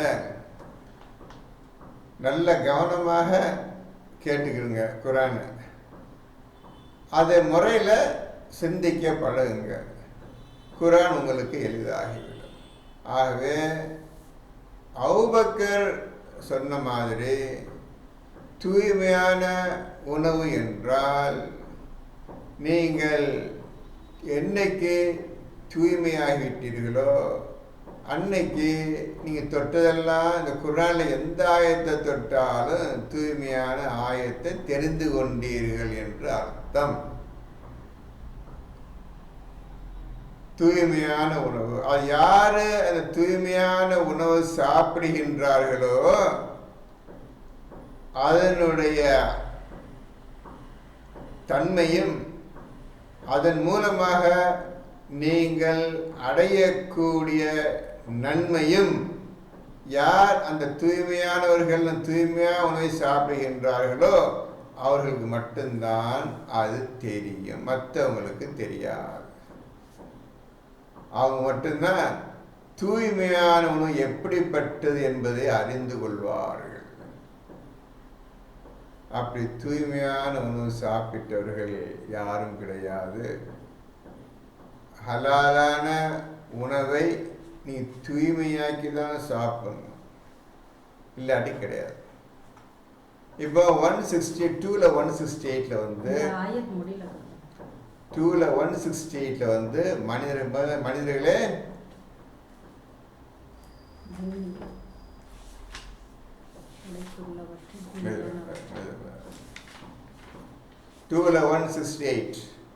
மனிதர்களே, பூமியில் உள்ள பொருட்களில் அனுமதிக்கப்பட்டவற்றையும் பரிசுத்தமானவற்றையும் உண்ணுங்கள். ஷைத்தானின் அடிச்சுவடுகளை பின்பற்றாதீர்கள். நிச்சயமாக அவன் உங்களுக்கு பகிரங்கமான பகைவன் ஆவான். இந்த மனிதர்களுக்கு மொத்தமா சொல்லிட்டாங்க இப்பதான் சாப்பிடணும். அப்புறம் 170 அதுல 2ல 172 படிங்க. நம்பிக்கை கொண்டவர்களே, இப்போ மனித வந்து ஈமான் கொண்டவனாக ஆகிவிட்டான், நம்பிக்கை கொண்டவனாக ஆகிவிட்டான். இந்த நம்பிக்கை கொண்டவனுக்கு அல்லாஹ் மறுபடியும் சொல்லுகின்றான். என்ன சொல்றான்? நாம் உங்களுக்கு அளித்துள்ளவற்றில் தூய்மையானவற்றையே உண்ணுங்கள். இப்போ ஒரே டைரக்டா வந்துட்டான். நாம் உங்களுக்கு அளித்துள்ளவற்றில் தூய்மையான மட்டும்தான் நீ சாப்பிடணும், தூய்மையா மட்டும்தான் நீ சாப்பிடணும். இப்ப ஹலால் வார்த்தைக்கு வேற அர்த்தம் உள்ள வந்து விட்டது. அந்த நம்பிக்கை கொண்டவர்களுக்கு தெரியும் தூய்மையான உணவு எது என்று அவர்களுக்கு தெரியும். 2 ஆயத்தையும் ஒழுங்கா படிச்சு பாருங்க. அதுல சொல்ல யாருக்கு முதல் ஆயத்து 168ல யாருக்கு? மனிதர்களுக்கு சொல்றான். அப்புறம் அடுத்த மாறிடுது ஈமான் கொண்டவர்களுக்கு, நம்பிக்கை கொண்டவர்கள், குர்ஆன் மீது நம்பிக்கை கொண்டவர்களுக்கு சொல்றான் தூய்மையா மட்டும்தான் சாப்பிடணும்னு. ஏன்னா நீ நம்பிக்கை கொண்டவன் ஆயிட்ட. எப்படி நம்பிக்கை கொண்டவன் ஆயினா என்றால் நீ தூய்மையா ஆகிவிட்டாய்.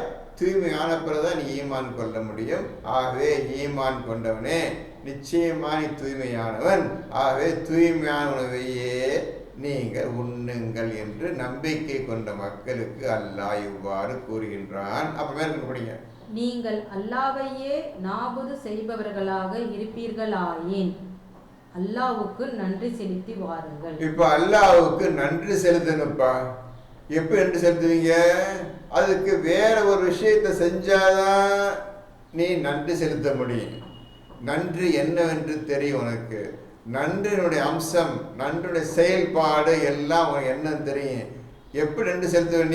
நீ உண்மையிலேயே அல்லாஹ்வை நாபுது செய்பவனாக இருப்பின், அல்லாஹ்வையே நாபுதில் இருப்பவனாக இருந்தால் தான் மட்டுமே தான் நீ அல்லாஹ்வுக்கு நன்றி செலுத்த முடியும். இல்லாவிட்டால் நன்றி செலுத்த முடியாது. தூய்மையான உணவை உட்கொள்பவன் எப்பொழுதும் இபாதத்திலேயே இருப்பான். அவன் மட்டுமே அல்லாஹ்வுக்கு நன்றி செலுத்தி கொண்டிருப்பான். மற்றவர்களால் நன்றி செலுத்தவே முடியாது. காரணம், நன்றி என்ற வார்த்தைக்கு அர்த்தம் தெரியாது. அந்த வார்த்தையை தெரிஞ்சாதானே அந்த விஷயத்தில் நாம் செயல்படுத்த முடியும். ஆகவே 2ல 168 ஒழுங்காக படிச்சு பார்த்துக்கோங்க. 172 ஒழுங்காக தெரிஞ்சு பார்த்துக்கோங்க. என்ன சொன்னீங்க? பாதிக்கு நினைக்கல. 9ல 115 முடியல கக்கணும். இப்போ 9ல 115 முடிச்சு அவங்க கேட்டு இப்போ சொல்லுங்க. அதுக்கு எதுக்கு வந்து கேட்டேன், எப்படி அல்லாஹ்வை தன் பக்கம் இழுப்பது?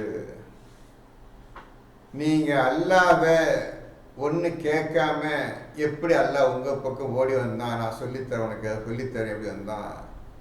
அந்த மாதிரி அல்லாஹ் மனிதனுக்கு இந்த மாதிரி சக்தியை கொடுத்துருக்குறான். கூப்பிடாமையே அல்லாஹ் ஓடி உதவி செய்யணும். அதான் இப்ராஹிமுடைய மார்க். கூப்பிடாமையே அல்லாஹ் வந்து உதவி செய்யணும். நல்லா புரிஞ்சுக்கிறோங்க.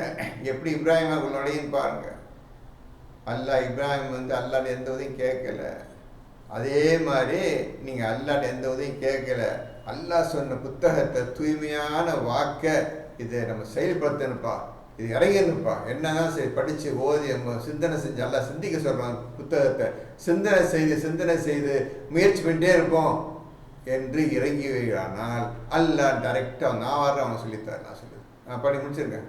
அவர்களுக்கு தெளிவுபடுத்தும் வரை அவர்களை அவன் வழி கெடுப்பவனாக இல்லை. இது வந்து 9ல 115 இந்த பிள்ளை படிச்சது. 9ல 115 முழுமையாக முடிச்சாச்சு. அன்னை அவங்க போட்டு சொல்லித்தரும் வரை உங்களை விட்டுற மாட்டான். போதுமா? உங்களுக்கு இந்த குர்ஆன் முழுமையும் உங்களுக்கு சொல்லித்தரும் வரை உங்களை விட்டு விட மாட்டான். போதுமா உங்களுக்கு? இப்பேற்பட்ட அல்லாஹ்வையா நீங்க பார்க்காமையும் கேட்காமையும் அவனை பார்த்து முகத்தை திருப்ப உட்காந்துருக்கீங்க. இப்போ சொல்லுங்களேன், அல்லாஹ்வையே நோக்கி நிற்பது என்றால் என்ன புரிஞ்சுக்கிறீங்க? கிழக்கும் மேற்கு அல்லாஹுக்கே உரியது. அதுக்காக கிழக்கு பக்கம் மேற்பக்கம் திருப்ப புண்ணியம் கிடையாது. நீ தோட்ட நீன்னு அல்லாஹ் ஒன்றை இணைஞ்சது போதும். இதுதான் இஸ்லாம். மற்றபடி செயலில் காட்டுறவங்க கிடையாது. நீ யாருன்ட்டு அல்லாஹ் மட்டும் காட்டினா போதும், மற்ற பக்கத்தாலும் யாருன்னு தெரியாது. அந்த தான் இஸ்லாமியன்னு ஒருத்தனுடைய சக்தி. அப்படின்னு கேட்டால் அவன் இருக்கிற செயல் வந்து யாருக்கும் தெரியாது. அவன் என்ன செய்யணும் எவ்வளோ கண்டுபிடிக்க முடியாது. அந்த மாதிரி இருப்பான். எந்த பாடி ஆக்ஷனும் கை ஆக்ஷன் எதுவும் கிடையாது. இப்பேற்பட்டவனோட அல்லாஹ் இருக்கின்றான். அவனுக்கு வழியை டெய்லி தினந்தோ வழியை காட்டுகின்றான். எல்லாவற்றையும் சொல்லி கொடுத்து இப்பொழுது அவன் தன் முயற்சி வெற்றி அடைந்து விட்டான். உன் முயற்சியை நான் ஏற்றுக்கொண்டேன், உன் ஆசையை நான் நிறைவேற்றி வைத்து விட்டேன், நீ என்னை கூப்பிடாமே நான் ஓடி உதவி செய்தேன் என்று அல்லாஹ் அந்த மனிதனை பார்த்து இப்பொழுது சொல்லுகின்றான். இப்பொழுது விஷயம் எல்லாம் புரிஞ்சுக்கிட்டீங்களா? சொன்ன விஷயம் எல்லாம் புரிஞ்சுக்கிட்டீங்களா? அது போதும். புரிஞ்சுக்கிட்டா போதும். புரியாமல் நான் சொல்லிட்டு போனால் வேஸ்ட்டாக போயிடாது. திருப்பி சப்போஸ் புரியாட்டி திருப்பி நான் சொல்றடியாக தயாராக இருக்கிறேன். இப்போ இந்த அபூபக்கர் சொன்ன தம்பி சொன்ன விஷயம், 2 விஷயம் சொன்னான். 2 விஷயத்துக்கு இன்னும் தெளிவாகவும் ஈஸியாகவும் வந்துடுங்கன்னு உங்களுக்கு வழியை காட்டிட்டேன். கவலை. அதுக்காக பதில் தான் இப்ளீஸ் விஷயம். 2வது தூய்மையான உணவு விஷயம் சொல்லியாச்சு. வேறு யாராவது உங்களுக்கு இனி கேள்விகளை இருந்தால் கேளுங்க, இல்லாட்ட இப்போ ஓத ஆரம்பிச்சிடுறேன். 17 19 முயற்சிக்கு ஒரு ஆயத்திற்கு படிங்க. இன்னும் எவர் மறுமையை நாடி அதற்காக தக்க பிரயாசையுடன் மூமினாகவும் இருந்து முயல்கின்றாரோ அவர்களின் முயற்சி அல்லாவிடத்தில் நற்கூலிக்குரியதாக ஏற்றுக்கொள்ளப்படும். எழுதிங்கப்பா. முக்கியமாக இப்போ 17ல் 19 இந்த முயற்சி இப்போ ஹெட்டிங் எழுதுனீங்கல்ல, மொத்தம் எத்தனை ஆயத்தை வருது? 1 2 3 4 5வது ஆயத்தை எழுதிக்கிறங்க. 17ல் 19 பாருங்க. அல்லாவே இந்த வார்த்தையை சொல்லித்தது வச்சுக்கிறான்ப்பா. நீங்கள் இதுவரையும் கவனிக்கலப்பா. என்னடா முயற்சியும் வார்த்தை இருக்குது, நீ முயற்சி பண்ணாலே போதும், நான் உனக்கு ஓடி வந்து உதவி செய்கிறேன், ஓடி வந்து உதவி செய்கிறேன், நீ எங்கேயும் அதை ஆடாத ஓடாது, நான் உனக்கு ஓட்டிடுறேன்னு சொல்கிறேன் ஆண்டவன். இந்த ஆண்டவனையா நீங்கள் வேண்டாம்னு சொல்கிறீங்க? இந்த சொல்கிற உண்மையாக வேண்டான்னு பொய்ய சொல்ல போகிறீங்க? எப்படி இருக்கு பார்த்துக்கிறீங்களா? இப்போ நீங்கள் உங்கள் ஈஸியாக போச்சுமா, எல்லாத்துக்கும் ஓதுறது ஈஸியாக்கி வச்சுட்டோம்ப்பா, ஆண்டவங்கிற வேலை ஈஸியாக்கி வச்சாச்சு. இனி நீங்கள் உங்கள் முயற்சி தான் பண்ணுங்கள். இதுலேயும் நீங்கள் ஸ்லாக்னஸ் இருந்தீங்கன்னா அப்போ அல்லா விட்டு போயிடும். அவன் ஓடி வர்ற அல்லாஹ் நீங்கள் வேணாம் சொன்னீங்கன்னா அப்போ என்ன அர்த்தம்? முயற்சி பண்ணல, எதுவுமே ஆசை இல்லைன்னு அர்த்தம் மனிதனுக்கு. இப்போ என்ன முடிச்சா? இப்போ 9:115 இந்த ஃபைன் எழுதிருங்க. இதில் முயற்சி காலத்தில் 9:115 எழுதி கொள்ளுங்க. மொத்தம் 7 ஆயிடுச்சு. உள்ள வேறு ஏதாவது வந்துச்சுன்னா நீங்கள் எழுதிக்கலாம். இப்போ போன வார இதை விட்டால் படிக்கிற எல்லா இடத்துக்கு நம்ம சொல்லுங்கள். 3வது சூரா ஆலே இம்ரான் 161. இப்போ சூரா நம்பர் 3 அதில் 161 161 எல்லாம் எடுத்துக்கிறோங்க. பார்த்துக்கிட்டே வாங்க, படி. எந்த நபிக்கும் மோசடி செய்வது கூடாது. எந்த நபிமார்களுக்கும் நீங்கள் மோசடி செய்யக்கூடாது என்று அல்லாஹ் இந்த குர்ஆனில் ரசூல் உயிரோடு இருக்கும் பொழுது சொல்லப்பட்ட ஆயத்து. இப்பொழுது நபி ரசூல் இல்லை. இப்போ அந்த வார்த்தைக்கு என்ன அர்த்தம்ப்பா? இப்போ ரசூல் இல்லைப்பா, இப்போ என்ன அர்த்தம் இருக்கு? நம்ம என்ன செய்யணும்? எந்த ரசூலுக்கு மோசடி செய்யக்கூடாதுப்பா. இப்போ ரசூல் இல்லைப்பா, இப்போ எப்படி மோசடிக்கு அந்த வார்த்தைக்கு இப்போ இன்னைக்குள்ள அர்த்தம் என்ன? குர்ஆனுக்கு எதிராக செயல்படக்கூடாதுங்கிறது. சரி, குர்ஆன் ரசூல் மூலமாக உங்களுக்கு சொல்லப்பட்டது. இந்த குர்ஆனை தான் ரசூல் அன்னைக்கு ஓதி காட்டினார். இப்பொழுது இல்லை, ஆனால் அவர் ஓதி காட்டியது உங்கள் கையில் இருக்கின்றது. இந்த குரானுக்கு மோசடி செய்யாதீர்கள். சரி, நதில் சொன்னது கரெக்ட். புரிஞ்சுக்கிறேன். அடுத்த வரி. எவரேனும் மோசம் செய்வாராயின் அவர் மோசம் செய்ததை இறுதி நாளில் கொண்டு வருவார். இப்போ நம்ம குரானை ஓதாம இருக்கிற கூட்டம் நிறைஞ்சு இருக்கு, பூரா குமிஞ்சு இருக்குது. மோசடி மேல மோசடி நடந்துட்டு இருக்கு. இன்னைக்கு கொஞ்சம் நீங்க உலகத்தையும் என்ன நடக்குதுன்னு பாருங்க. குரான் வச்சுக்கிட்டு கூட்டம் கோடிக்கணக்கில் இருக்கிறாங்க. கூட்டம் ஒவ்வொரு வீட்லையும் குரான் இருக்குது. யாராவது எந்த மனிதனாவது குரான் எடுத்து ஓதி இருக்கின்றார்களான்னு கொஞ்சம் மனசை கொஞ்சம் பாருங்க. யாராவது செய்கிறாங்கன்னு பாருங்க. உங்க மனசு இல்லைன்னு சொல்லு. அவன் உலக போக்கில் ஜாலியாக சந்தோஷம் போயிட்டுருக்கான். அதை விட்டுட்டான், எல்லாம் விட்டுறான். இப்போ மோசடியிலேயே விதத்தனமான மோசடி செய்பவர் உலகத்திலேயே மனிதர்களில் இந்த நம்முடைய கூட்டம்தான். நம்முடைய கூட்டத்தில் எல்லா வீட்டிலையும் குரான் வச்சுக்காங்க. எல்லா வீட்லேயும் குரான் இல்லா வீடே கிடையாது. எல்லா வீட்லையும் குரான் இருக்குது. அதுக்கு மோசடி செய்வதற்காக அந்த குரானை எல்லா வீட்டும் பத்திரமா இருக்கு. அதற்கு விரோதமாக நடந்து கொண்டும் செயல்படுத்தி கொண்டும் பேசிக்கொண்டும் எந்த குறையெல்லாம் உலக வாழ்க்கையில் சந்தோஷம் நடந்து கொண்டு இருக்கின்றார்கள். நிச்சயமாக மோசடியில் மிகவும் உயர்ந்தவர்கள் இந்த நம் கூட்டத்தினர் தான், வேறு யாரும் கிடையாதுப்பா. புரிஞ்சுக்க, எல்லாம் புரிஞ்சுக்கணும். எல்லா மக்களும் புரிஞ்சுக்கணும். கேட்குறீங்க, உண்மையின் பக்கம் பாருங்க, நல்லா கூப்பிடுறான். முடியாது. குரான் வீட்டில் இருக்குது. அதுக்கு விரோதமாகவும் மோசடியாகவும் நடந்து கொள்வோம் என்று அல்லாஹ்வுக்கு பதில் அளித்து விட்டார்கள்.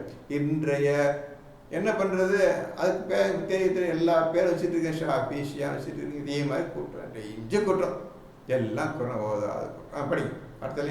அவ்வேளையில் ஒவ்வொரு ஆத்மாவுக்கும் அது சம்பாதித்ததற்குரிய பலனை குறைவின்றி கொடுக்கப்படும். இப்போ இந்த உலகத்தில் அற்ப காலம் கண்ணை மூடி முடிப்பதற்கு அவன் 100 வயசு வாழ்ந்தாலும் காண போயிடுவேன். இந்த அற்ப சுகத்துக்காக அவன் குரானையே ஒதுக்கி தள்ளிட்டு, ரசூலையும் ஒதுக்கி தள்ளி மோசடி செய்துட்டு, அல்லாஹையும் புறக்கணிச்சிட்டு, இந்த ஷைத்தான் காட்டிய வழியில் அவன் சென்று கொண்டிருக்கின்றான். இவனுக்குள்ள கூலி நிச்சயமாக எந்த குறையும் நான் கொடுப்பேன் இவனுக்கு என்று அல்லாஹ் வாக்களித்திருக்கின்றான். அடுத்த ஆயத்து. இன்னும் அவர்கள் எவ்வகையிலும் அநியாயம் செய்யப்பட மாட்டார்கள். நான் அநியாயம் செய்ய மாட்டேன். உங்களுக்கு நீனே இந்த பூமியில எல்லா அநியாயமும் எவ்வளவுக்கு எவ்வளவு விரோதமான செயலும் செய்து வந்து விட்டாய். நபிக்கு மோசடி செஞ்சு வச்சுட்டார். நபி என்ன உபதேசம் செஞ்சாங்களோ நான் கொடுத்த குரானை உங்களுக்கு ஓதி காட்டினார். அந்த குரான் உன் கையில் கொடுத்து போய்விட்டார். ஆனால் பெரிய மோசடி ஈடுபட்டாய், உனக்குள்ள கூலியை தருவேன், நான் அநியாயம் பண்ண மாட்டேன். உனக்கே நீ அநியாயம் பண்ணி கொண்டு வந்து என் முன்னாடி கொண்டிருக்கின்றாய். அந்த அநியாயத்துக்குள்ள கூலி நிச்சயமாக நரம்தான். நான் அநியாயம் பண்ண மாட்டேன் என்று அல்லாஹ் அன்றைய தினம் கூறுவான். 162. அல்லாவின் விருப்பத்தை பின்பற்றி நடப்போர் அல்லாவின் கோபத்தை தம்மேல் வரவழைத்து கொண்டவர் போல் ஆவாரா? இப்போ அல்லாவின் விருப்பம், அல்லாவுடைய ஆசை, அதன்படி நடக்க வேண்டும் என்று எவன் முயற்சி செய்கின்றானோ, இந்த முயற்சி அப்படின்னு இந்த நம்பளுங்க. எவன் முயற்சி முக்கியமான பாருங்க, எப்படிலாம் வந்து எத்தனை ஆயத்தை பாருங்க. இப்போ படிக்கும், இப்போ புது முறையில் படிக்கும் பொழுது இப்போ எல்லாம் ஈஸியாக போகுது. அல்லாவுடைய என்ன படிச்சீங்க? அல்லாவின் விருப்பத்தை பின்பற்றி நடப்போர். அல்லாவின் விருப்பத்தை, அல்லாவின் ஆசையை பின்பற்றி நடப்பவர். அல்லாவின் ஆசை என்ன? என்னையும் இந்த ரசூலையும் இந்த குரானை நம்பி வாழ்ப்பா. இதுதான் என் ஆசைப்பா. இந்த ஆசையின் பிரகாரம் எவன் முயற்சி பண்ணுகின்றானோ, முயற்சி செய்கின்றானோ, அடுத்தது அல்லாவின் கோபத்தை தம்மேல் வரவழைத்து கொண்டவர் போல் ஆவாரா? அவன் வந்து அல்லாவின் கோபத்துக்கு ஆளாயிடுவான். அவன் அல்லாவுடைய ஆசை நிறைவேற்றுபவன் அல்லாவின் கோபத்துக்கு ஆளாவானா? அல்லாஹ் சொல்றான், ஒரு காலம் உண்மை நான் கோபப்பட மாட்டேன், உனக்கு வேண்டியதை 9:115 பிரகாரம் நான் உதவி செய்வேன், உனக்கு நான் உதவி செய்கிறேன், அது போதும். நீ என் விருப்பம், நான் என்ன விரும்பினோ என்ன ஆசைப்பட்டேனோ, என்ன நாட்டம் கொண்டேனோ உன் மீது, அதை நீ செய்ய ஆசைப்பட்டு விட்டாய், துணிந்து விட்டாய். உனக்கு நான் எல்லா உதவியும் செய்கிறேன், எந்த கவலையும் படாத. என் உண்மை எனக்கு எந்த கோபம் கிடையாது. அவன் கோபம்லாம் யாரு மோசடி செஞ்சாங்களோ அவங்க தான் கோபம். உண்மை எந்த கோபம் கிடையாதுப்பா என்று அல்லாஹ் சொல்லுகின்றான். அவனது இருப்பிடம் நரகமே ஆகும். அந்த மோசடி செய்தனுடைய இருப்பிடம் நரகமே ஆகும். எல்லா வீட்லையும் இந்த குரான் இருப்பிடம் இருக்குது. நல்லா புரிஞ்சுக்கிறோங்க. இன்னைக்கு நாம் செய்கிற செயலையும் புரிஞ்சுக்கிறோங்க தம்பிமார்களே. எல்லா மக்களும் சொல்றேன், இது அன்பாக சொல்றேன், கேட்டுக்கிறீங்க. இது விளையாட்டு நினைச்சிடாதீங்க. எல்லாம் ஷாஃபி ஹனஃபின்னு பெரிய கூட்டம் இருக்குதுப்பா, விட்டுருங்கப்பா, அது எல்லாத்துக்கும் வேண்டாம்ப்பா. இது ஷாஃபி நல்லா சொல்ல, குரான் ஹனஃபி அந்த பேச்சு கிடையாதுப்பா. குரானை பின்பற்றினா போதும் அதை கேட்குறான். உங்களை யாருப்பா ஷாஃபின்னு புதுசாக வச்சுக்கிட்டு ஹனஃபின்னு போகாதீங்கப்பா, கொஞ்சம் படித்து பாருங்கப்பா. இந்த குரான் சொல்லப்பட்டது நீங்கள் செய்கிறீங்களா இல்லையான்னு உங்களே தனிமையாக உட்காந்து சிந்திச்சு பாருங்கப்பா. உண்மையின் பக்கம் வாருங்க, நல்லா கூப்பிடுறான். தயவு செய்து இன்னையில எல்லோ இந்த குரான் கொஞ்சம் பாருங்க. ஒரு மணி நேரமாக உட்காந்து ஓதுங்க தம்பிமார்கள், அனைவருக்கும் கேட்டுக்கொள்கின்றேன். யாரெல்லாம் இந்த புது பேரை வைத்து கொண்டு உதாரணமாக இந்த ஷியா சுன்னி ஷாஃபி இதெல்லாம் வேண்டாம்ப்பா, தேவையில்லை. அல்லாஹ் சொல்லித்தரல, யாருக்கு சொல்லித்தர சொல்லப்பா. நீங்கள் சொல்லாத வைத்து கொண்டு இந்த இஸ்லாம் முஸ்லீம் சொல்லாது தப்பாக சொல்லாதீங்கப்பா. அநியாயம் அல்லாட கோபத்தையும் சாபத்தையும் அடைய வேண்டாம்ப்பா. நேற்று வரை நடந்த வரையும் போதும்பா. இன்னைக்காவது குரான் எடுத்து ஓதுங்கப்பா. இன்னைக்காவது உண்மையை பக்கம் வாருங்கப்பா. அது உண்மை பக்கம் வர்றதுக்கு முயற்சி பண்ணுங்கப்பா. அல்ல வேகமாக உங்களுக்கு உதவி செய்வாங்கப்பா. எந்த கவலையும் படாதீங்க. ஊர் உலக பேச்சை கேட்காதீங்கப்பா. இந்த அல்லாஹ்வும் ரசூலும் குரான் சொன்ன கேளுங்கப்பா. மக்களுக்காக மனிதர்களுக்காக கொடுக்கப்பட்ட ஒரு மகத்தான ஞானம் நிறைந்த ஒரு புத்தகம்பா. இதை எடுத்துக்கிறங்கப்பா எல்லாரும். என்னதான் சொல்லு, அப்போ எதுக்கு வீட்டில் எதுக்கு வச்சுக்கிறீங்க நீங்கள்? ஏதோ ஒன்று இருக்குது, ஏதோ உண்மை இருக்குது, இது அல்லாஹ் வந்தது ஏதோ ஒரு குற்றத்தனம் வச்சு உட்காந்துக்கிறீங்க. அந்த குற்றத்தனத்தை எடுத்துட்டு பார்வையுடன் ஆளுங்கள, உண்மை பக்கம் வாங்கல. என்ன கஷ்டம் உங்களுக்கு? இன்னையிலேருந்தாவது ஒரு நாளைக்கு ஒரு பக்கமாவது படித்து எல்லோரும் கேட்டுக்கொள்கிறேன். ஷாஃபி ஹனஃபி மக்கள் அனைவரையும் அன்புன்னு கேட்டுக்கொள்கின்றேன். தயவுசெய்து படிங்களா, உண்மை படிங்க. அது தங்கும் இடங்களில் மிகவும் கெட்டது ஆகும். அது நாளைக்கு இந்த மோசடி செஞ்ச கூட்டம், குரானுக்கு ரோதம் செஞ்ச கூட்டத்தை தங்கு என்று போட்டுருவேன். தங்குமே கெட்ட இடம், அதில் தப்பிச்சுக்கிறீங்கன்னு நல்லா உங்க சொல்கிறான்ப்பா. ஷாஃபி ஹனஃபி கூட்டத்தைப்பா சொல்கிறான்ப்பா. வேண்டாம், பிரிவினை வேண்டாம், ஒரே வழியாக இஸ்லாம். நீங்கள் மூமினாக ஆக வேண்டியதான்ப்பா அல்லாவோட ஆசை. இப்படிலாம் செய்ய சொல்லலைப்பா. கொஞ்சம் யோசிச்சு பாருங்கப்பா. நீங்களே யோசிச்சு பாருங்கள். உங்கள் பள்ளிவாசல் இந்த விஷயம் சொல்லுங்கள். இந்த மாதிரி சொல்கிறானே, நம்ம ஒரு நாளைக்கு வெள்ளிக்கிழமையாவது இந்த விஷயத்தை பேசுவோமேன்னு சொல்லி எல்லாம் பேசுமாவும் சொன்னீங்களா? இன்றைக்கி எல்லா மக்களுக்கும் ஒரு நாளைக்கு நரக நெருப்பிலிருந்து அந்த பேசுமா மூலமாக காப்பாற்றப்படுவீங்க. அது போதும். நீங்கள் போங்க, வெள்ளிக்கிழமை இந்த குரானை பற்றி ஒரு அரை மணி நேரம் மக்கள்கிட்ட சொன்னீங்கடா, அது உட்கார்ந்து இருக்கிற மக்கள் அனைவரும் ஃபஸ்ட் டைம் இந்த குரான்லாம் போயிருந்தாங்க, இதெல்லாம் போட்டிருக்குதா என்று கேட்பார். அதன் மூலமாக எல்லாம் நன்மை அடைவீர்கள். அல்லாஹ் சொன்ன விஷயத்தை மேற்கொண்டு படித்துக்கொண்டே வாருங்கள். அவன் முடிஞ்சு போச்சுக்காத, நீ உண்மையின் பக்கம் வந்துடுவீர்கள். ஏற்கனவே செய்த தப்பான காரியம் செஞ்சுட்டு போயிட்டோம், இனி அதை செய்யக்கூடாது, ஒழுங்கான காட்டு செய்ய வேண்டும், நீங்களே முடிவெடுத்துடுவீர்கள். இன்ஷா அல்லாஹ். படி 163. அல்லாஹ்விடத்தில் அவர்களுக்கு பல நிலைகள் உள்ளன. அல்லாஹ்விடத்தில் அவர்களுக்கு பல நிலைகள் உள்ளன. ஒவ்வொன்றுக்கும் ஒரு லெவல், ஒரு ஸ்டேஜ்.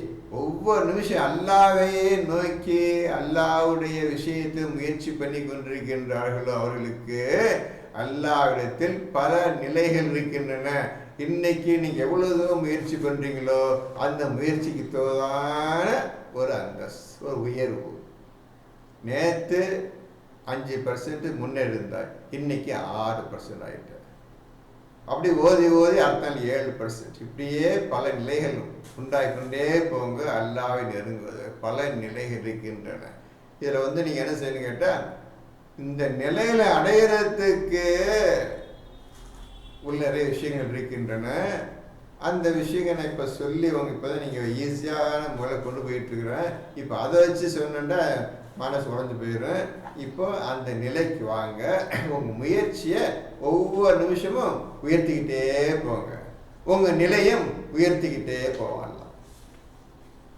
இந்த நிலையை அடைகிறதுக்கு கொஞ்சம் கஷ்டமான காரியங்கள் செய்ய வேண்டியிருக்கின்றது. அதில் நீங்கள் முயற்சி பண்ணுங்க, கவலை இல்லை. அதை இப்போ நான் இதுக்குள்ளே நுழைச்சி நான் கன்ஃபியூஸ் பண்ண விரும்பலை. இவன் முயற்சி மட்டும் உங்களுக்கு எளிதான விஷயம் சொல்லிட்டு வந்துட்டு இருக்கிறேன். இதை நீங்கள் ஃபாலோ பண்ணிட்டு வாங்க, சரியா? நான் பல நிலையில் இருக்கின்றன. இன்னும் அல்லாஹ் அவர்கள் செய்பவை அனைத்தும் பார்ப்பவனாக இருக்கின்றான். நான் சொல்லி கொடுத்தபடி நீ செய்து கொண்டு வருகின்றாயா என்பதை அல்லாஹ் கவனித்தவண்ணமாகவே இருக்கின்றான். அல்லது நடிக்கிறியா, கேட்டுக்கிட்டு தலையாட்டிட்டு அதுக்கு செய்யாமல் உட்காந்துக்கிறியா, அதையெல்லாம் கவனிச்சுதான் இருக்கிறான். அவன் கவனிப்புக்கு தோத எப்போதுமே அல்லாஹ் கான்ஸ்டன்ட்டாக அவங்க பக்கத்திலே இருக்க வேண்டும் என்று ஆசைப்பட்டார். உங்களுடைய நிலையை உயர்த்தி கொள்வதற்குண்டான முயற்சியில் இருங்கள். உங்கள் முயற்சி முன்னேற போய் சொல்ல வேண்டிய என்ன இருக்கு பாவேன், வேகமாக முன்னேறான் பாவேன் அப்படி பக்கத்தில் எப்போ எந்நேரம் உங்களை உட்காந்துருவான். நீங்கள் அல்லாஹ்வையே சார்ந்து இருக்க பழகி கொள்வீர்கள். ஒரு கஷ்டமும் கிடையாது. குர்ஆன் ஓதுவதிலும் புரிந்து எந்த கஷ்டமும் கிடையாது. நீங்கள் உங்களை திருத்திக் கொள்ள வேண்டும். அந்த திருத்திக் கொள்வதில் நீங்கள் முயற்சி செய்ய வேண்டும். எல்லாத்துக்கும் முயற்சி தான். ஒரு கஷ்டமும் கிடையாது, எந்த கஷ்டமும் கிடையாது.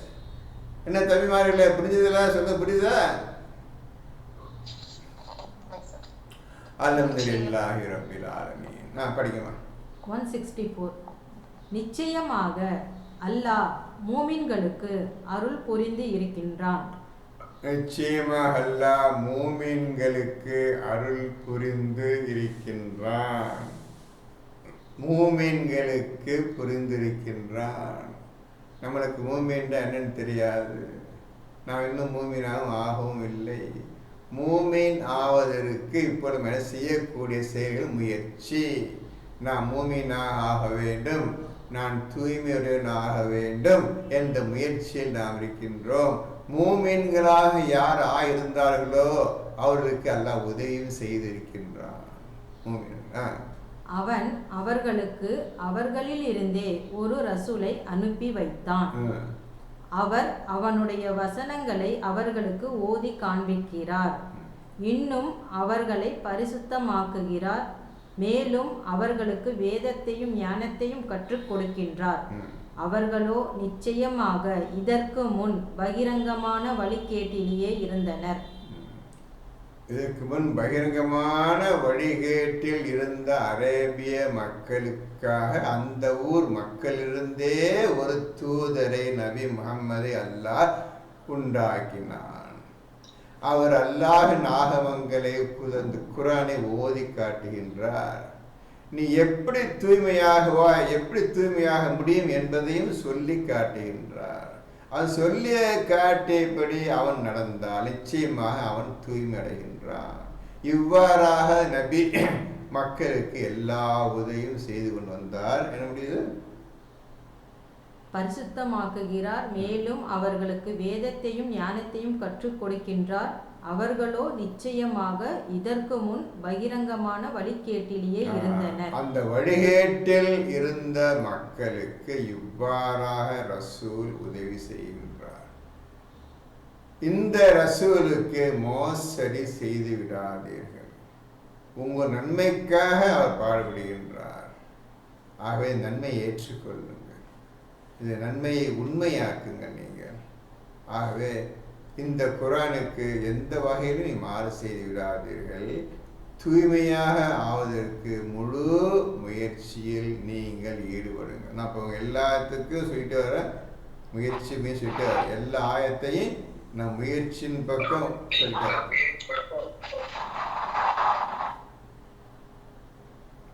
அடுத்த ஆயத்து 165. இன்னும் உங்களுக்கு ஒரு துன்பம் வந்துற்ற போது நீங்கள் அவர்களுக்கு இது போன்று 2 மடங்கு துன்பம் உண்டு பண்ணியிருந்த போதிலும் இது எப்படி வந்தது என்று கூறுகிறீர்கள். நீர் கூறும், இது வந்தது உங்களிடமிருந்து தான். நிச்சயமாக அல்லாஹ் எல்லா பொருட்கள் மீதும் பேராற்றல் உடையவனாக இருக்கின்றான். நீங்க எதிரியை அடிக்கிறீங்கப்பா. இதுக்கு யாருக்கா அர்த்தம் புரியுதா மக்களே? அவங்க கேட்குறேன். நான் சொல்வதற்கு முந்தி ஒரு கேள்வியை கேட்டுட்டு சொல்கிறேன். நீங்கள் அவர்களுக்கு ஒரு துன்பத்தை கொடுத்த பொழுது அது இருமடங்கு துன்பமாக நீங்கள் ஏற்படுத்தி விட்டீர்கள்.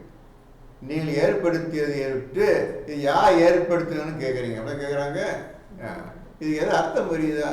இருமடங்கு ஏற்படுத்துறீங்க சொல்கிறான். இது அர்த்தம் புரியுதா? நிறைய குரான் ஓதிருக்கிறீங்க நீங்கள். என்னமாவது தென்படுதா இந்த வார்த்தையில்? ஏதோ அர்த்தம் தென்படுதா? யாராவது ஒருத்தருக்கு வந்து நம்ம கஷ்டத்தை கொடுத்தோம்னு சொன்னோம்னா அது இருமடங்கு கஷ்டமா நமக்கு வருங்கிறது தோணும். இல்லை இல்லை இல்லை இல்லை இல்லை, அது ஒழுங்காக படிங்க. கொஞ்சம் நன்றி, அது ஒழுங்காக படிங்க வார்த்தையை. அப்படியே நம்ம 2 மடங்கு அவங்களுக்கு கொடுத்துருக்குறோம். ஆனா உங்களுக்கு வந்து ஒரு துன்பம் வந்தோடனே இது எப்படி எனக்கு வரலாம், நான் தான் அல்லாக்கு சின்ன பிள்ளையா அல்லாக்கு பிடிச்ச மாதிரி நடந்துட்டு இருக்கேன்ல, நான் எனக்கு எப்படி இப்படி வரலாம் அப்படின்னு சொல்லிட்டு நம்ம கேட்கறோம். கொஞ்சம் நம்ம எனக்கு எப்படி இப்படி வரலாம் அப்படின்னு சொல்லி, அதாவது அவங்களுக்கு நான் எனக்கு ஒரு துன்பம் வந்துச்சுன்னா அதுக்கு முன்னாடியே நான் நினைச்சுக்கணும், நான் இதே மாதிரி அவங்களுக்கு இதை விட கஷ்டத்தை கொடுத்துருக்குறேன் அப்படின்னு நான் நினைக்கிறேன். இதுக்கு முன்னாடி எனக்கு ஒரு துன்பம் வந்தோன்னா உடனே நான் ரியலைஸ் பண்ணணும், முன்னாடி நான் ஏதோ பண்ணியிருக்கேன் அவங்களுக்கு, இதை விட அது வலிச்சிருக்கோம் அவங்களுக்கு 2 மடங்கு இருந்திருக்கும், அதனாலதான் எனக்கு இந்த துன்பம் இப்போ எனக்கு வந்திருக்கு அப்படின்னு சொல்லி நம்ம நினைக்கும். ஆனா அதை நினைக்காம இது எப்படி எனக்கு வந்தது அப்படின்னு கேட்குறீங்கன்னு சொல்லி நம்மளையே எல்லாம் நம்மளுக்குள்ள திருப்பி விடுறாங்க. சரி, பரவாயில்ல, சிந்திச்சு தான் பேசியிருக்கிறீங்க. இப்போ திருப்பி படிக்கும் போது ஒரு வழியாக படிங்க. இன்னும் உங்களுக்கு ஒரு துன்பம் வந்துற்ற போது, இனி இப்பொழுது உங்களுக்கு ஒரு துன்பம் வந்துடுச்சு, நம்மளுக்கு ஒரு துன்பம் வந்துடுச்சு. நீங்கள் அவர்களுக்கு இது போன்று 2 மடங்கு துன்பம் உண்டு பண்ணி இருந்த போதிலும். இப்போ உங்களுக்கு ஒரு துன்பம் வந்துடுச்சுப்பா, எதிரி மூலமாகவே ஒரு துன்பம் வந்துடுச்சு. ஆனா நீங்கள் அந்த எதிரிகளுக்கு 2 மடங்கு துன்பம் உண்டு பண்ணி இருந்த போதிலும், 2 மடங்கு துன்பம் நீங்க உண்டு பண்றீங்க அவனுக்கு. உங்களுக்கு ஒரு துன்பம் தான் வந்துச்சு. நான் சொல்றேன், புரிஞ்சுக்கிறீங்க, கவனமா கேளுங்க. உங்களுக்கு ஒரு துன்பம் வந்த பொழுது அவர்களுக்கு நீங்கள் 2 துன்பத்தை உண்டு பண்ணி இருந்த போதிலும், உண்டு பண்ணிட்டீங்க. அவருக்கு 2 துன்பத்தை உண்டு பண்ணிட்டீங்க. அப்படி உண்டு பண்ணி இருந்த போதிலும் இது எப்படி வந்தது? இது எப்படி? நான் ஒண்ணுதானே அடிச்சதுக்கு ஒண்ணுதான் குத்துனா எப்படி அவன் 2 மடங்கு துன்பம் எப்படி அடைஞ்சான் அப்படின்னு கேக்குறீங்க. இப்போ நல்லா புரிஞ்சுக்கிச்சு. திருப்பி சொல்றேன், உங்களுக்கு ஒரு துன்பம், ஒரு அடி விழுந்துருச்சுப்பா. நீங்க திருப்பி இது வந்து வார் ஃபீல்ட்ல திருப்பி அடிச்சிட்டீங்க. அடிச்சா அவனுக்கு 2 மடங்கு துன்பம் அடைஞ்சிட்டான். நான் ஒன்று தானே கொடுத்தேன், எப்படி அவன் 2 மடங்கு அடைஞ்சான்ட்டு நீங்க உங்களுக்குள்ளேயே கேள்வி கேட்டுக்கிறீங்க. சரி, இப்படி நான் சொல்ல, இப்ப நான் சொன்னவரை புரிஞ்சுக்கிட்டீங்களா? நான் சொன்னவரை புரிஞ்சுக்கிட்டீங்களா? நான் இப்ப சொன்ன நீங்க உங்களுக்கு ஒரு துன்பம் வருதுமா, அதே சமயத்து நீங்க உடனே உங்க எதிரிக்கு துன்பத்தை உண்டாக்குறீங்கம்மா.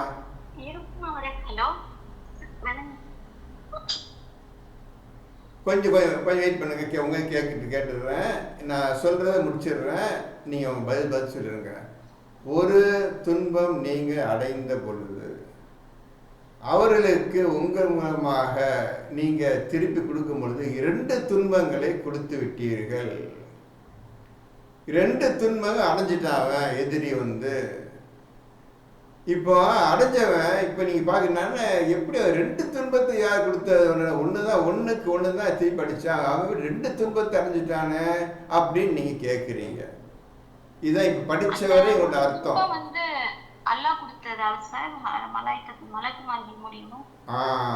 சரிம்மா, சரியா பாயிண்ட் பிடிச்சிட்டீங்கம்மா, பாயிண்ட்.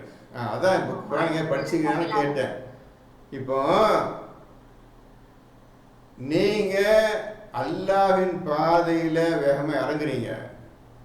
அல்லாவும் கூட உங்களுக்கு சேர்ந்து உதவி செய்கிறான் அல்லது மலக்களை அனுப்பி உதவி செய்கிறான். அடி நீ ஒரு அடி மலக்கை சேர்த்து இன்னொரு அடி 2 அடி விழுந்துருச்சு இவனுக்கு. இவன் கேட்குறேன் எப்படி 2 அடி விழுந்துச்சுன்னு இவனுக்கு தெரியும். மலக்கு அடித்தது இவனுக்கு தெரியல. சரியா? மலக்குகள் அடித்தது இவனுக்கு தெரியல. சரியாம புரிஞ்சுட்டா போதும்.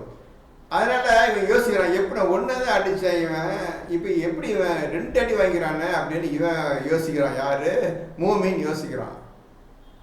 இவன் புரிதவன் எல்லாத்துக்கும் புரியுதா சொல்லி இந்த படித்த முதல் 2-3 வரைக்கும் மட்டும் புரிஞ்சுக்கிறது. முதல்ல திருப்பி படிக்குமா? அதை இன்னும் உங்களுக்கு ஒரு துன்பம் வந்துற்ற போது, உங்களுக்கு ஒரு துன்பம் வந்துருச்சுப்பா, எதிரிகளாவது துன்பம் வரும்.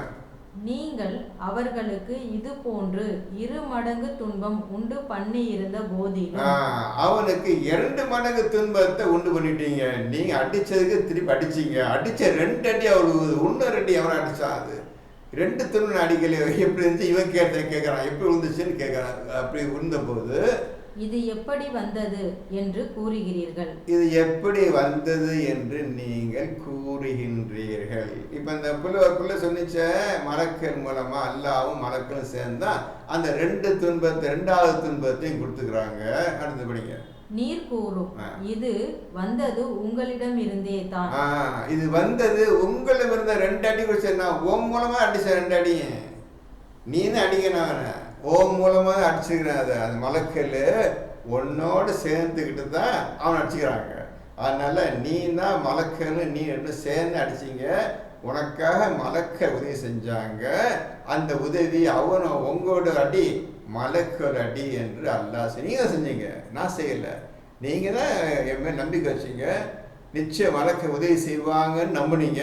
நான் மலக்க அனுப்புனேன். நீங்க ஒரு அடி மலக்கல் அடி 2 அடி உண்டாயிடுச்சு. ஆக உங்க கையால தான் அந்த 2 அடி விழுந்தது என்று அல்லாஹ் மூமின்களை பாராட்டுகின்றான். முடிஞ்சாங்க. நிச்சயமாக அல்லாஹ் எல்லா பொருட்கள் மீதும் பேராற்றல் உடையவனாக இருக்கிறான். இப்போ எது கேட்டா 8வது சூறாவில் ஒரு மூமின் 2 பேர் அடிக்கலாம். மினிமம் 2 பேர் அடிக்க. ஒரு மூமின் 10 பேர் அடிக்கணும் கணக்கு. அல்லாஹ்வுடைய கணக்கு இந்த உண்மையான மூமின் ஆயிருந்த சண்டையில் 10 பேர் அடிக்கணும். அதான் கணக்கு. ஒருத்த 10 பேர் அடிக்கணும் சண்டையில். இப்போ சாதாரண விஷயம் சொல்லுவாங்க, இன்னும் செஞ்சு தீரணும், நீ சக்தியை கொடுத்துருக்கேன்னு சொல்கிறான். நம்ம தெரியுமா? நெட்டில் என்ன வருது? 26 27 யாரா படிச்சிருக்கீங்க? 66. எடுங்கப்பா, எல்லாரும் எடுங்கப்பா. இப்போதான் டக்குன்னு சொல்லிட்டா எல்லாம் ஈஸியாக இருக்கு. 8ல் 66 எடுங்க.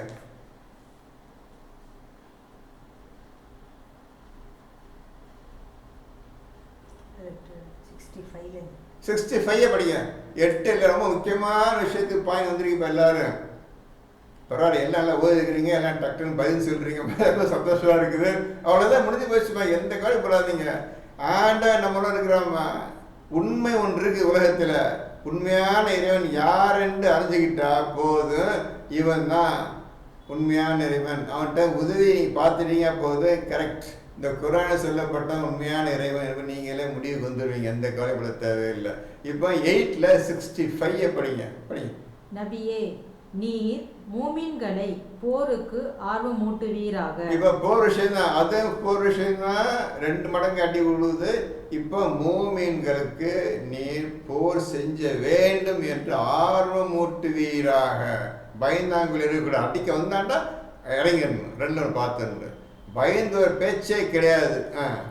உங்களில் பொறுமை உடையவர்கள் 20 பேர் இருந்தால் 200 பேர்களை வெற்றி கொள்வார்கள். உங்கள் மூமினானவர்கள் 20 பேர் இருந்தால் எத்தனை பேர் அடிப்பீங்க? 200 பேர். 200 பேர் அடி சேர்த்துருவீங்க. அப்போ ஒரு ஆள் எத்தனை அடிக்கணும்? ஒரு ஆள் எத்தனை அடிக்கணும்?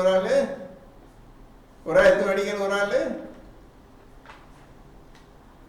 10 பேர் அடிக்கணும். சரிம்மா, கரெக்ட்மா, கரெக்ட். கணக்கு சரியா வருது உங்கள்கிட்ட. ஒரு ஒருத்த 10 பேர் அடிக்கணும். இதுதான் அல்லாஹ்வுடைய கணக்கு, இஸ்லாத்தில் உள்ள கணக்கு, குர்ஆனுடைய கணக்கு. புரிஞ்சுக்கணுங்க. எவனாலும் இந்த கணக்கு கிட்ட மதிக்கும். இப்பெல்லாம் முடியுமா? எல்லாம் ஓடி போயிடுவார்கள். இது நம் மூமினே உன்னால் முடியும் என்று அல்லாஹ் சொல்லுகிறான். இப்போ தான் தெரியும் இது என்ன, இது அல்லாஹ்வுடைய வாக்கா மனுஷனுடைய வாக்கா? மனுஷன் பேச முடியாத ஒருத்தன் வந்து 20 ஒருத்தர் 10 பேர் அடிக்கிறதா, அது எப்படி முடியும் என்றெல்லாம் மனசு கால்குலேட் பண்ணி உடஞ்சி போய் ஒருத்தன் அடிக்கிறதே கஷ்டம், ஒருத்தன் 10 பேர் அடிக்கிறதா எப்படி அடிக்கிறது அப்படி என்று இந்த திங்கிங் வருது, இந்த மாதிரி எண்ணங்கள் வருது. இது அல்லாஹ்வுடைய வாக்கு என்று நீங்கள் புரிந்து கொள்ள வேண்டும். இது மனிதனுடைய பேச்சு கிடையாது, ரசூல் முஹம்மதுடைய பேச்சு கிடையாது, இது அல்லாஹ்வுடைய பேச்சு தான். மூமின்களை பார்த்து சொல்லுகின்றான். திருப்பிடிக்குமா? நபியே, நீர் மூமின்களை போருக்கு ஆர்வமூட்டுவீராக. உங்களில் பொறுமை உடையவர்கள் 20 பேர் இருந்தால் 200 பேர்களை வெற்றி கொள்வார்கள். 200 பேர் அடிக்கிறதுக்கு 20 மூமினா இருந்தீங்க, 20 பார்த்தீங்களா? இதான் கணக்கு. இதை வச்சுதான் ரசூல் சிறிய தொகை பெரிய தொகையை அடிச்சு நொறுக்குனாங்க, ஓடினானுங்க எல்லாரும். அந்த மாதிரி சக்தி அல்லாஹ் உங்களுக்கு இறக்கி வைப்பான். ஒரு அடி அடிச்சுக்கிட்டா அவன் 20 அடி விழும் ஒருத்த மேல. அதை பார்த்தோம், ரெண்டு மடங்கு தான் பார்த்தோம். இப்போ ஒருத்தனுக்கு 10 ஆச்சு, நீ ஒரு அடி அடிச்சிங்கன்னா 10 அடி உழுதான் மேல. புரிஞ்சுக்கிறீங்க? அப்போ எப்படி அல்லாஹ் உதவி செய்யணும்? இந்த மாதிரி நீங்கள் அல்லாஹ்வை தன் பக்கம் இழுத்து கொள்ள வேண்டும், விட்டு விடவே கூடாது. எப்பொழுது உங்களை வைத்துக் கொள்ள வேண்டும், அவனையே நீங்கள் சார்ந்து இருக்க வேண்டும். இது கணக்கு, இஸ்லாமிய கணக்கு. இந்த கணக்கை எவராலும் போட முடியாது, செயல்படுத்த முடியாது, பயந்து ஓடி போடுவார்கள். ஈமான் கொண்டவர்கள் மட்டும்தான் இந்த காரியத்தை செய்ய முடியும். படிக்குமா? இன்னும் உங்களில் 100 பேர் இருந்தால் அவர்கள் காபிர்களில் 1000 பேரை வெற்றி கொள்வார்கள். 100 பேர் போதும்பா, 1000 பேரை ஜெயிச்சிடலாம். 1000 பேரை ஜெயிச்சாங்க. இந்த கணக்கு இதுதான் இஸ்லாமிக் கணக்கு, அல்லாஹ்வுடைய கணக்கு, மூமினுடைய கணக்கு. இதெல்லாம் 1000 பேர் ஜெயிச்சிடலாம். அடுத்தது இப்போ அவங்க சொல்லிட்டு இதான் உண்மையான விஷயம். இப்பொழுது இந்த உண்மையான விஷயத்தை உங்களால் ஜீர்ணிக்க முடியாது, நினச்சி கூட பார்க்க முடியாது, பயந்து நடுங்கி விடுவது. எப்படி சாத்தியம், எப்படி செய்ய முடியும் என்று உங்கள் மனசு பதறும். காரணம், இன்னும் நீங்கள் சரியாக ஈமான் கொள்ளவில்லை, படித்து கொண்டிருக்கின்றீர்கள். இது எப்படி செய்வது, முடியுமா முடியாது. இப்பொழுதுதான் ஷைத்தான் உங்களை ஊசலாட செய்கின்றான். இதெல்லாம் செய்ய முடியுமா? உனா செஞ்சிருவியா? நீ பார்த்துக்க. இன்னும் அல்லாஹ் சொல்கிறான், நம்பாத. ஷைத்தான் ஊசலாட செய்கிறான். இப்போ ஈமான் பலம் இழக்கின்றது.